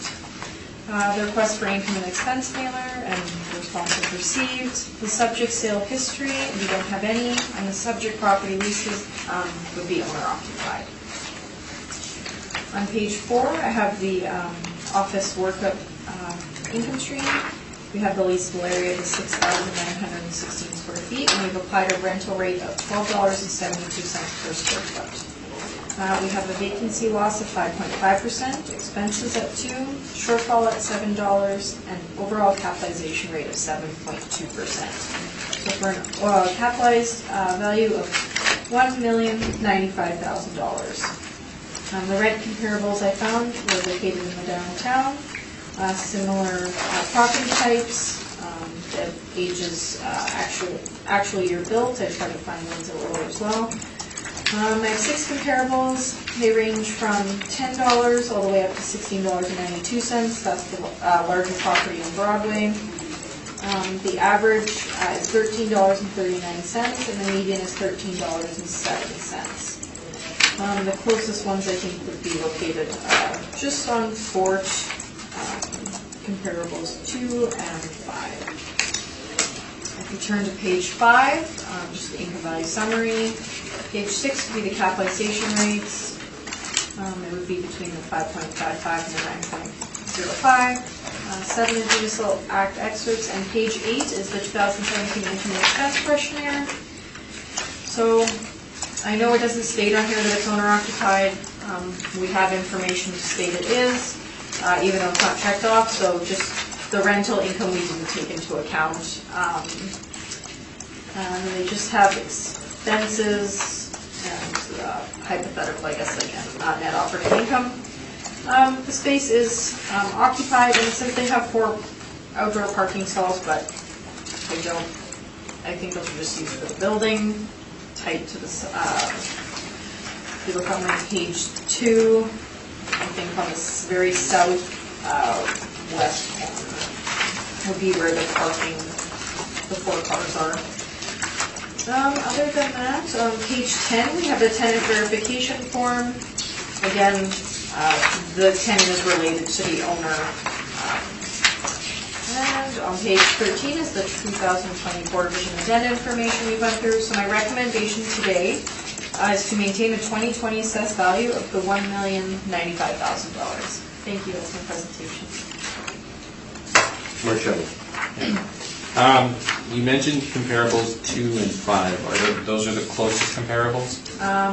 They would be just down the street from the subject. Would you say that those are the better comparables, best? I would think so. There's also Kennedy and Garrity. The Osborne one is just outside the downtown. Sorry, and then the Broadway one is a bit larger, and if I'm not mistaken, that's a standalone building as well, 2 floors, so possibly more renovated than the current property. Again, I haven't been in the current property, so I can't speak to the interior, but from what my notes said, it's just average.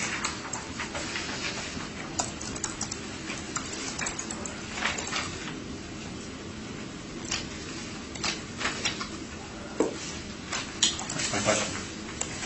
What is? No questions, thank you. Lori?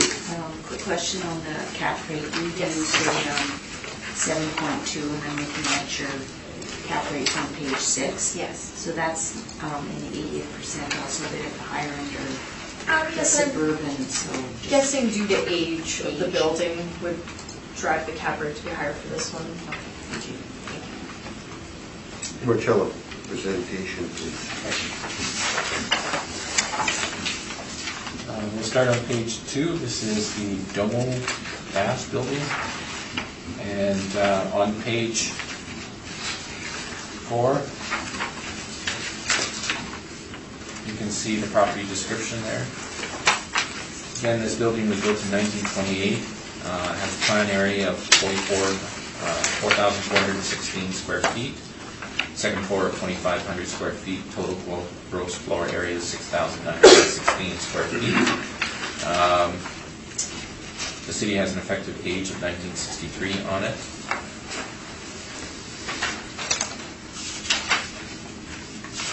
If you turn to page 6,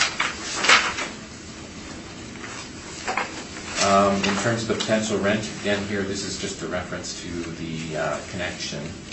So as of the reference date, the building was leased by the owner, Royal Canadian Properties Limited, to Domo Gasoline Corporation for annual net rent of $11.36 per square feet. However, there is common ownership in the landlord and tenant companies, and we submit that in this particular case, the contract rent is above market indicators for comparable lower quality office space in older buildings. We've assigned a rent of $11 per square foot on it. Again, based on its location, its age, its condition. We've applied a non-recovered expense allowance of 7%. And if you turn to page 13, we can go over the summary. So right off the top, I think you should notice that the assessor has obviously called this an OFS, and that is the biggest discrepancy or the problem that we have with this property. So while the rent may be appropriate for the area, we're obviously disputing the rent. The vacancy loss, we don't understand. The vacancy loss is taken from the model for suburban office areas. And there's no doubt this building is not competing in suburban areas, it's competing in the downtown area. For OFC, the vacancy is 10.5%. That's what we've gone with, a 10.5% vacancy rate. Non-recoverable expense allowance is 7%. Shortfall of $8.50, which is, again, the shortfall for Office C buildings in the downtown. And this gives us a net operating income of 58,463 square feet. We've applied a 7.5% capitalization rate to this, giving us an income value of $779,509, or $780,000. Next, you can see some pictures, comparables there.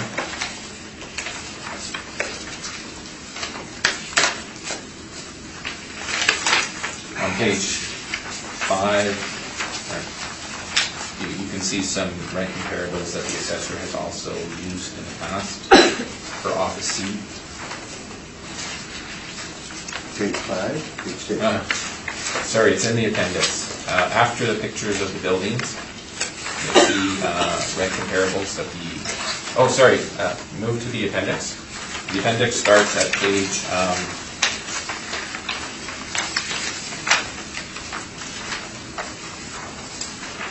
page 15.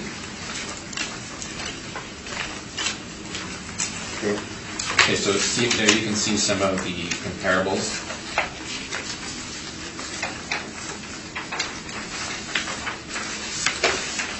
And then beyond that, there is a city rent and variable charge for OSC. It looks like this one here. Yeah. Okay. And then after that, you have the mailer that was submitted by the client. And I'm open for questions. Brittany? I think my only question has to do with the vacancies. Is this building, I know currently it's been occupied fully for the past 4 years. Previous to that, has it always been fully occupied, do you think? As far back as I understand, I mean, this building has had that domo sign there. So it doesn't have any vacancy issues or anything? No, but we've gone with a market rent on this, market vacancy, market shortfall for OSC. Again, we differ in opinion as to what should be assigned to it. Okay. That's all my questions. Thank you. What is? Yeah, obviously, I think the comment you made that it's basically not an office building, I guess. No, it's office, but he's saying it's downtown. Yeah, but, no, but the Eagle, well, I haven't let him answer. So this is a Domo building. You say the city's classified it as an office building, No, Domo is a tenant. okay? So as far back as I can remember, the property has had that Domo sign on it. Yeah. Meaning that it's been rented out essentially to the same tenant for quite a few years. So there's But it's an office building. Oh, so there's not a Domo there anymore? Not a gas station. No, it's not a gas station. Okay, well, I just... Sorry, I must have missed that term, but it's important that I... No, and that's the me information. confusing you. Okay. Domo is the tenant, okay? Yeah. And they're renting office space there. Okay. However, we didn't go with the actual rent because there is that connection there between the owner and the tenant. And the lease at 1136, that's why you're saying Yeah, there's a common yeah, issue there, yeah. okay? Now, in terms of the office suburban versus office C, that is the bigger issue. Okay. So we say that this building is in the downtown, it's competing in the downtown. Okay. It shouldn't have a shortfall and vacancy attributed to properties in the suburban areas. So that's the way that we treat OSC.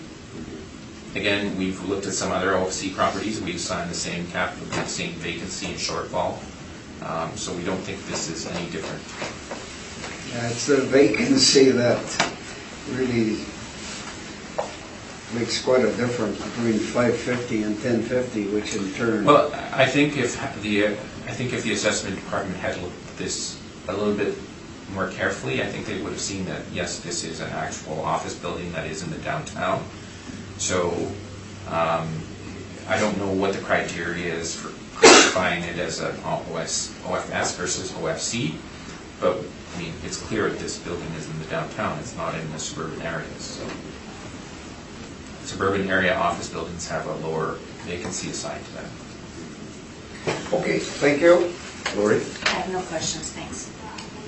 I'm going to revisit with you for a short question. Where's the line for OFC and OFS? It would probably be with stories in the leasable area. So office Cs would be more of the towers. That's what our parameters would be based on, whereas the OFCs would be based on smaller units. So you're saying... Possibly 3 stories or lower. Yeah, OFC. Yes. And how many stories is this? This one is 2, so this would fall into our OFC parameters. That's why we have it as that. We would never personally classify this as an OFC for our department. We would always keep it as an OFS. Well, I thought that was suburban. Yes, OFS. but the parameters generated by the age of this building and whatnot, besides the vacancy, which is issue with, the other parameters are fair for this building. And what are they?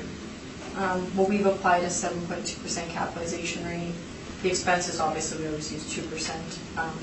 I guess the only issue would be the vacancy. Our rental rate comes in around market, so that's why we don't see an issue with valuing these in OFC. We can change parameters easy enough if we want to But being an OFC, it's not typically, like our OFC parameters would more reflect a larger building.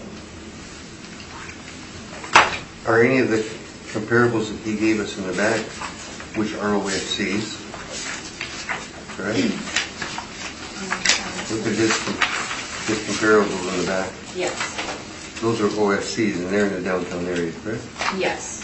So these would all be over, besides the Rory Exchange building, and there's another one that's maybe through there, but these would all be larger, bigger buildings, much larger than the subject here. And again, these average out to $11.43 and $11.50, so, and they range. I'm a little confused. So you're saying because it's not large enough, even though it's in the downtown, it still becomes a suburban building? It's just the income stream you put on it. If we put an OFC income stream on it, would give different parameters, which we don't think would be reflective of this type of building. Okay, so how much parking does this building have? Well, there's 4 stalls that they say are stalls, but I don't think they're stalls. So suburban, you couldn't have that building, could you? Because it wouldn't have enough parking. But the OFS... Isn't that one of the parameters? Well, that would be zoning. This is just a type of income stream use. It's not the same as the zoning. Our income streams don't reflect necessarily zoning. We apply these to the types of buildings, and it's not based on parking or anything like that. It's based on the size, type of the building. So what size generates it becoming an OFF? An OFS. It would be... Greater than or less than? I don't have my booklet with me, but when I've added buildings, OFSs are, like I said, typically under 3 stories. They will walk up, maybe under 10,000. I don't have exact numbers with me, but this building, in my opinion, is an OFC. I mean OFS, it's not an OFC, and OFC would be a larger building, like on Broadway, where most of our OFCs are located, or the one on the corner of Porch and Gary.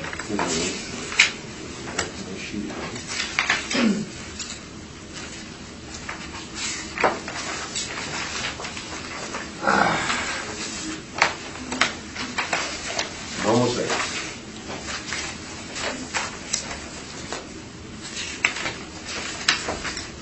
You go to his 1261 Main. Is that an OFC or OFS? Where am I looking? Page 17 in his.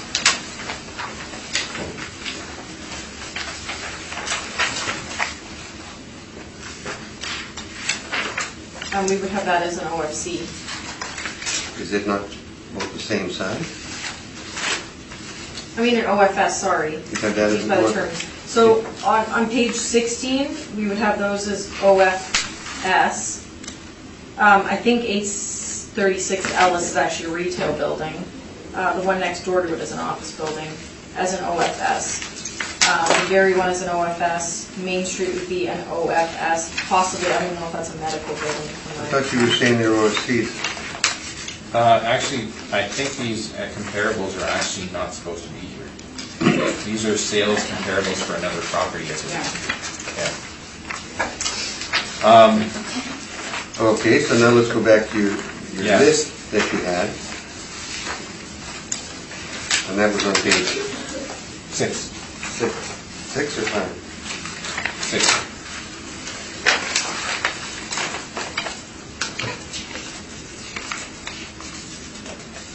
Page 6. These are OFCs? I believe they are OFC. 207 Donald, I believe we just handled, which is the building just before. You can see that that is a 3-story building. Yep. 305 Broadway.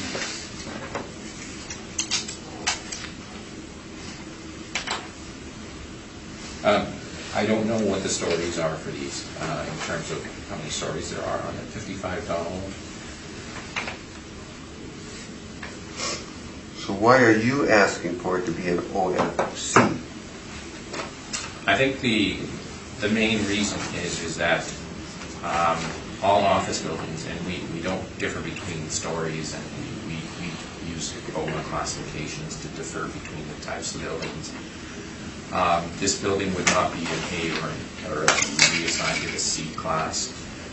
But the more important reason is that essentially it performs in the downtown. And if you look at the downtown, there are no office buildings with a vacancy lower than, I believe, 9%. 5.5 is specifically in suburban areas. So while it's taking an income stream that is, maybe appropriate because of variable income streams that are in the downtown, what it doesn't recognize is that there's a difference in terms of performance on vacancy in the downtown area versus suburban areas. That's the argument. So we got this written, you're saying that you don't take into account the vacancy for a downtown area because of the size of the building? Based on our OFS parameters by the model, we have it as the 5.5%, which is mostly an argument every time we take the OFSs in the downtown to board. I've done hundreds of these, Which I've appealed. I mean, and I don't remember having this. We had a similar issue just a little while ago. Yeah, it's just a common, we apply the 5.5. And they always We come don't back. look at, we don't, again, it's obviously a model. The building can experience no vacancy like this one, or it can experience a lot of vacancy. So if we felt the need to adjust it, we could obviously adjust it if we felt it deserved that. But for this building, I felt that the 5.5 was considered an OFS. The 5.5 seemed appropriate. The building experiences no vacancy. So I left it as what the model generated. Well, it experiences no vacancy because it's an owner-occupied. Yes. If it wasn't an owner-occupied, if it was being a rental, would you then take a different perspective at it? It depends if it was fully, that's hypothetical, so, But it's hypothetical, but we are trying to say that because it's owner-occupied, it's going to have a zero, and we're going to just go with this, call it a suburban, even though it's downtown.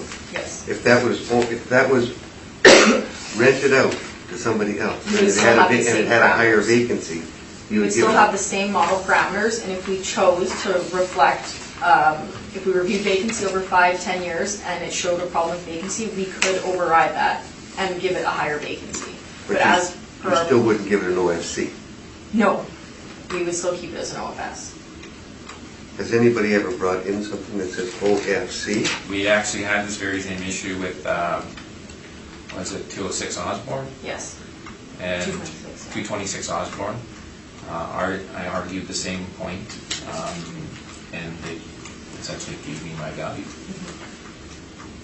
And it wasn't appealed. Every building's different. Every building is different in every area. I don't know how I'd have gone with that because I don't know what evidence you'd have presented, but Osborne, I don't know if I'd have called that downtown, depending where on Osborne. By the legislative grounds. Yeah. It's like on the Yeah. border. On the border, then So- then it'd been downtown. So I had a similar situation with 280 Broadway, which is in the downtown. Yeah. Where they had it classified as an OFB, and I argued that it was an OFC. And again, same thing, same result, they gave me my value. And again, it's pointing out that we have a difference of opinion sometimes with how they classify their buildings. So it's in the downtown, it's competing in the downtown, it's not competing in the suburban areas. So you can assign whatever income you want to it in terms of the rent, but in terms of the vacancy, we're looking at fee simple. We're not taking into account the actual rents or what's actually happening there. We're looking at what the market would say. So the market is saying there's nothing in the downtown for office buildings, no matter what kind of office building that's lower than 9%. So We typed it accordingly to what we thought it was. We don't think it's an office D, we think it's an office C. Okay, now let's get right down to the root of it here. Is this building in the downtown? Yes. Okay. You've answered my question. Thank you. Sorry about that. I just trying to make sure I understand. Let's move on to the last property, 205 Fort.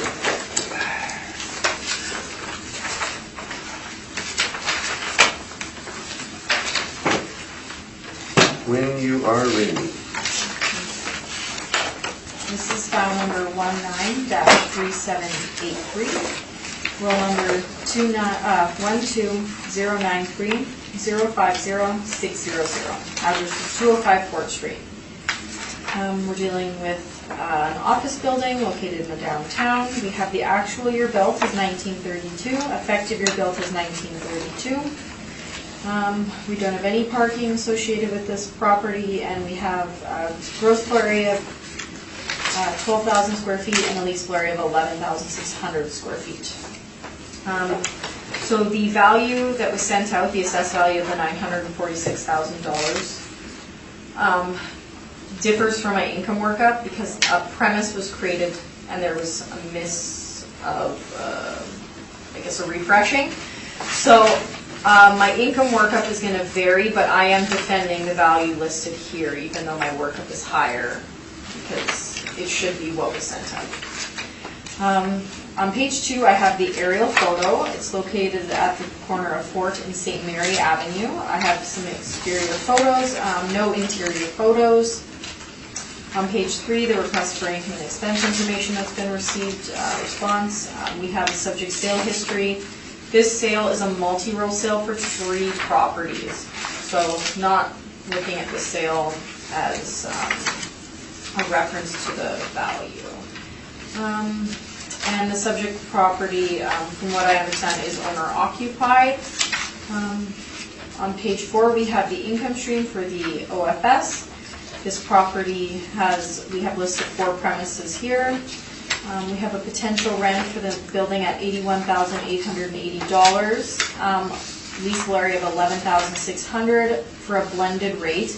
So this is where there was some issue. The potential rent wasn't refreshed when the bottom premise was added. So the blended rate on this page is wrong. The blended rate, I didn't bring a copy of the old, because when I generated the brief, it's going to generate the new information that was in the system that was wrong. I'll just give you details to what it should be. So when it was mailed out, the potential rent would have been $80,940. Dividing that by the leasable area, which didn't change, was a blended rate of $6.98. So all the parameters stayed the same. The vacancy loss should be $4,450. The effective gross income should be $76,490. And the expenses should be $1,530. So the net operating income should be $70,494. And then when you use our overall capitalization rate of the 7.45%, we come up with the value of the $946,000. And that's what was mailed out. And that's what the value should be. So my rent comparables at the bottom are the same as the last property we looked at. I have the 6 comparables in the downtown, OFSs.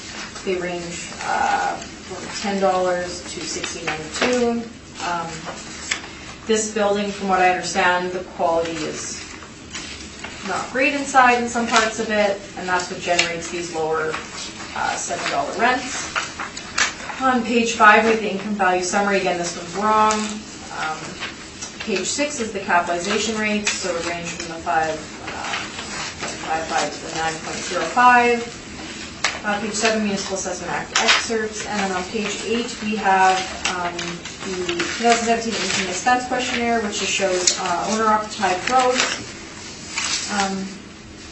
It says 17 parking stalls. I'm not sure. I think that They just filled that out because when it was sold as 3, and they might have it on this property, but it's not for this property. There is a separate parking. So ignore that. And then on page 10, we have, it's just again, this is just owner, tenants. And page 12 is my 2020 Board of Vision addenda information. My recommendation today is to maintain the 2020 assessed value of the $946,000.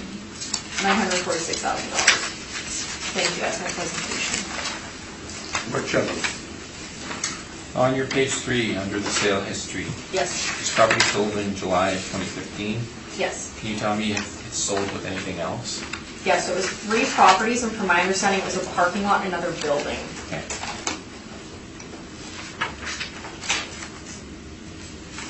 And the building next door is the other building, 207, I believe. 207 Fort. Yes, I think so. It was the one directly. And then the parking lot is just south of the building. Right. The other building, yes.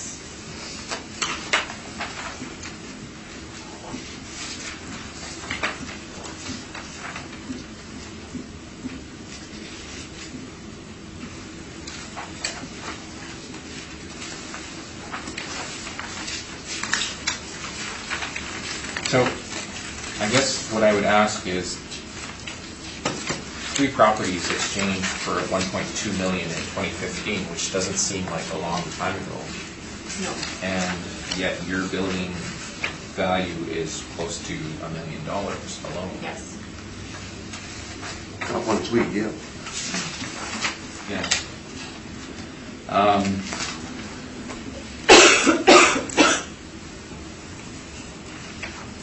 Those are my questions. What is? So I guess basically, if I look at your page 4, there's really, we've got no comparables for this one, have we? I would say that from what I read on the interior of this building would probably be lower than my comparable, so that's why the blended rate is so low at $698. Yeah, you're 698, and your average or median It's is 13, 13. yes. So I guess we can't put below much. average, unfortunately. So we can't put much weight, can we, on those comparables? I guess we can consider the comparables to be more of an average, or possibly like the $16 ones above average, and then this would be a below average, so. Okay, that's all my questions. Lori, I have no questions, thank you. on with your presentation. Marcello? Okay. Again, 205 Fort. This property was purchased by 2 other properties, and you can see an overhead of the properties on page 3 of my report. So the 3rd property up is the parking lot.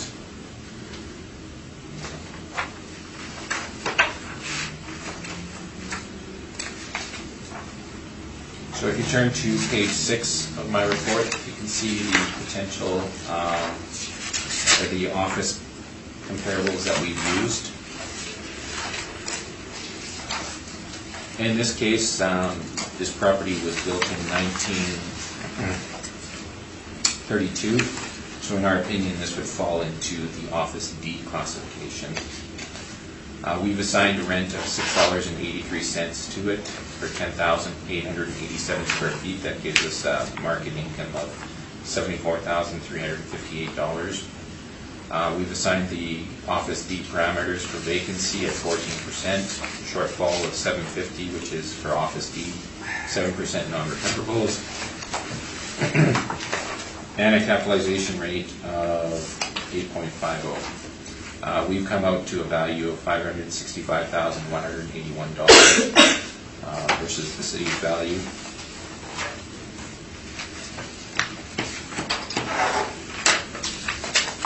And that is my presentation. Brittany?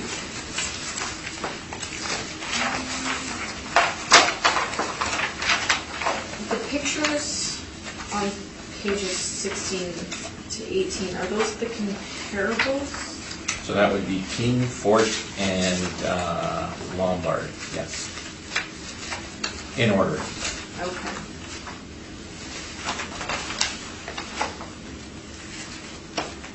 So the Fort ones are probably what would be the most comparable.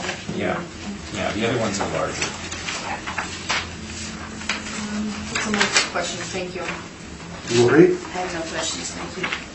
What is? Yes, I know your rent, $6.83, I believe, per square foot.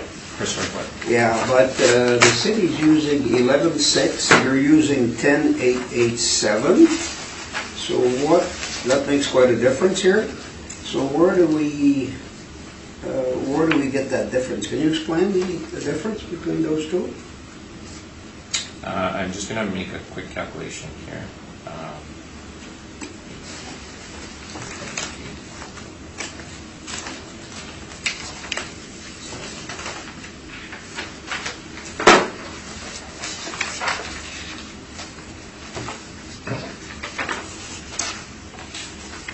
What did you say the city was using? City's 11.6, Yeah. and he's got 10.887. That's the mailer number, the 10.8. Oh, is that what it is? When you add up these. Well, I'm just trying to get a handle on it. I believe the city's rent is actually a blended rent of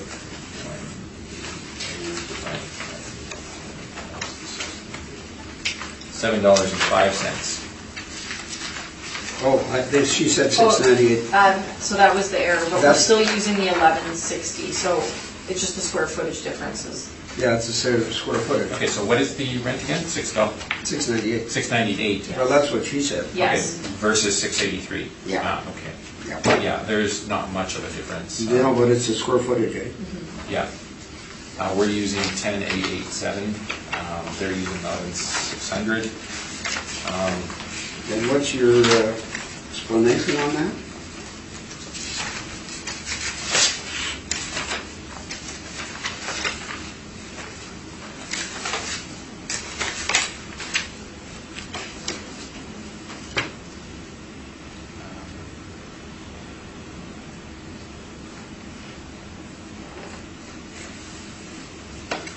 So if you look at the mailer that was sent in, and you could find this in the assessor's page 10 brief. So there's two leased areas there, one of 1,522 square feet and one of 9,365 square feet. That gives a total of 10,837 square feet. So I may redirect my question to the city then. Why are you using 11.6? I haven't been done with you yet. Based but- on our floor plans we have for the Floor premises, yes. So, we don't always change what the mailers state, what they have, because people obviously can differ. But what we have on our floor plans is what we've used for the leasable area. Okay. Have you inspected this property? I have not. You have not. And I see the vacancy again as an issue, 14 versus 550. There's all kinds of other issues here. Is there any reason why you're using the 14% on this one? So again, with the previous property, we had the issue of the classification Yeah. based on OFS versus OFC. Yeah. So this is exactly the same issue, except that we've classified this building as an OFD because it is slightly older. So we've bumped it to that OFD classification, giving it the higher vacancy rate, and it actually has a lower shortfall rate also than the OFC. So we've gone down on the shortfall rate. The logic is the same. This building is competing in the downtown area. It's not competing in suburban areas.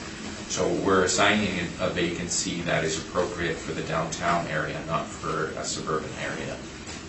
So if we were to look at vacancy in a suburban area, we would see a vacancy that is likely lower. However, this building is not in the suburban area, it's in the downtown. In terms of the overall value, again, I also said we're looking at a sale value of the subject of $1.2 million. That is for three properties, a parking lot, another office building, and this office building. That sale occurred in 2015, which is not that long ago. And We have one building assessed by the city at almost $1 million. So I tend to think that the valuation is slightly off. Except we have to look at site-specific, and No we doubt. can't look at the sale, so, you know, No doubt. we've got to get the arguments based on this property. So we've gone through that exercise of assigning a rent to it. And rent by, again, it is not that far away from what the city has assigned in terms of the rental value. Except the square footage, we don't know. The square footage, again, yeah, there is a discrepancy there. Yeah. However, these leasable areas change as new tenants come in and out.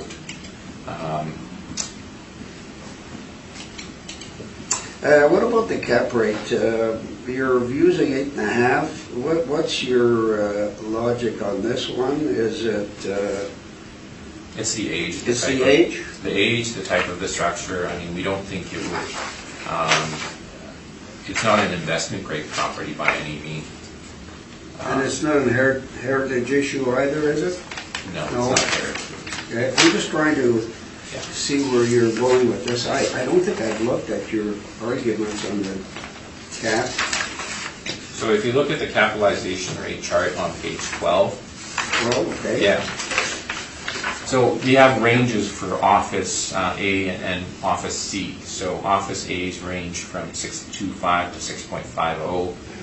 Office B 6.75, Office C 7.5 to 8, and Office D start at That's the one. 8.5. Yeah, That's what you're using. yeah. And then suburban offices range from 6.25 to 7.50. Okay, that's all, Mr. Chairman, thank you. Did I go to you yet, Lori? I think I started with you, didn't Yes. I? You're done? I don't remember, We're done. Thank you very much. Let's call it a day. Well, not quite.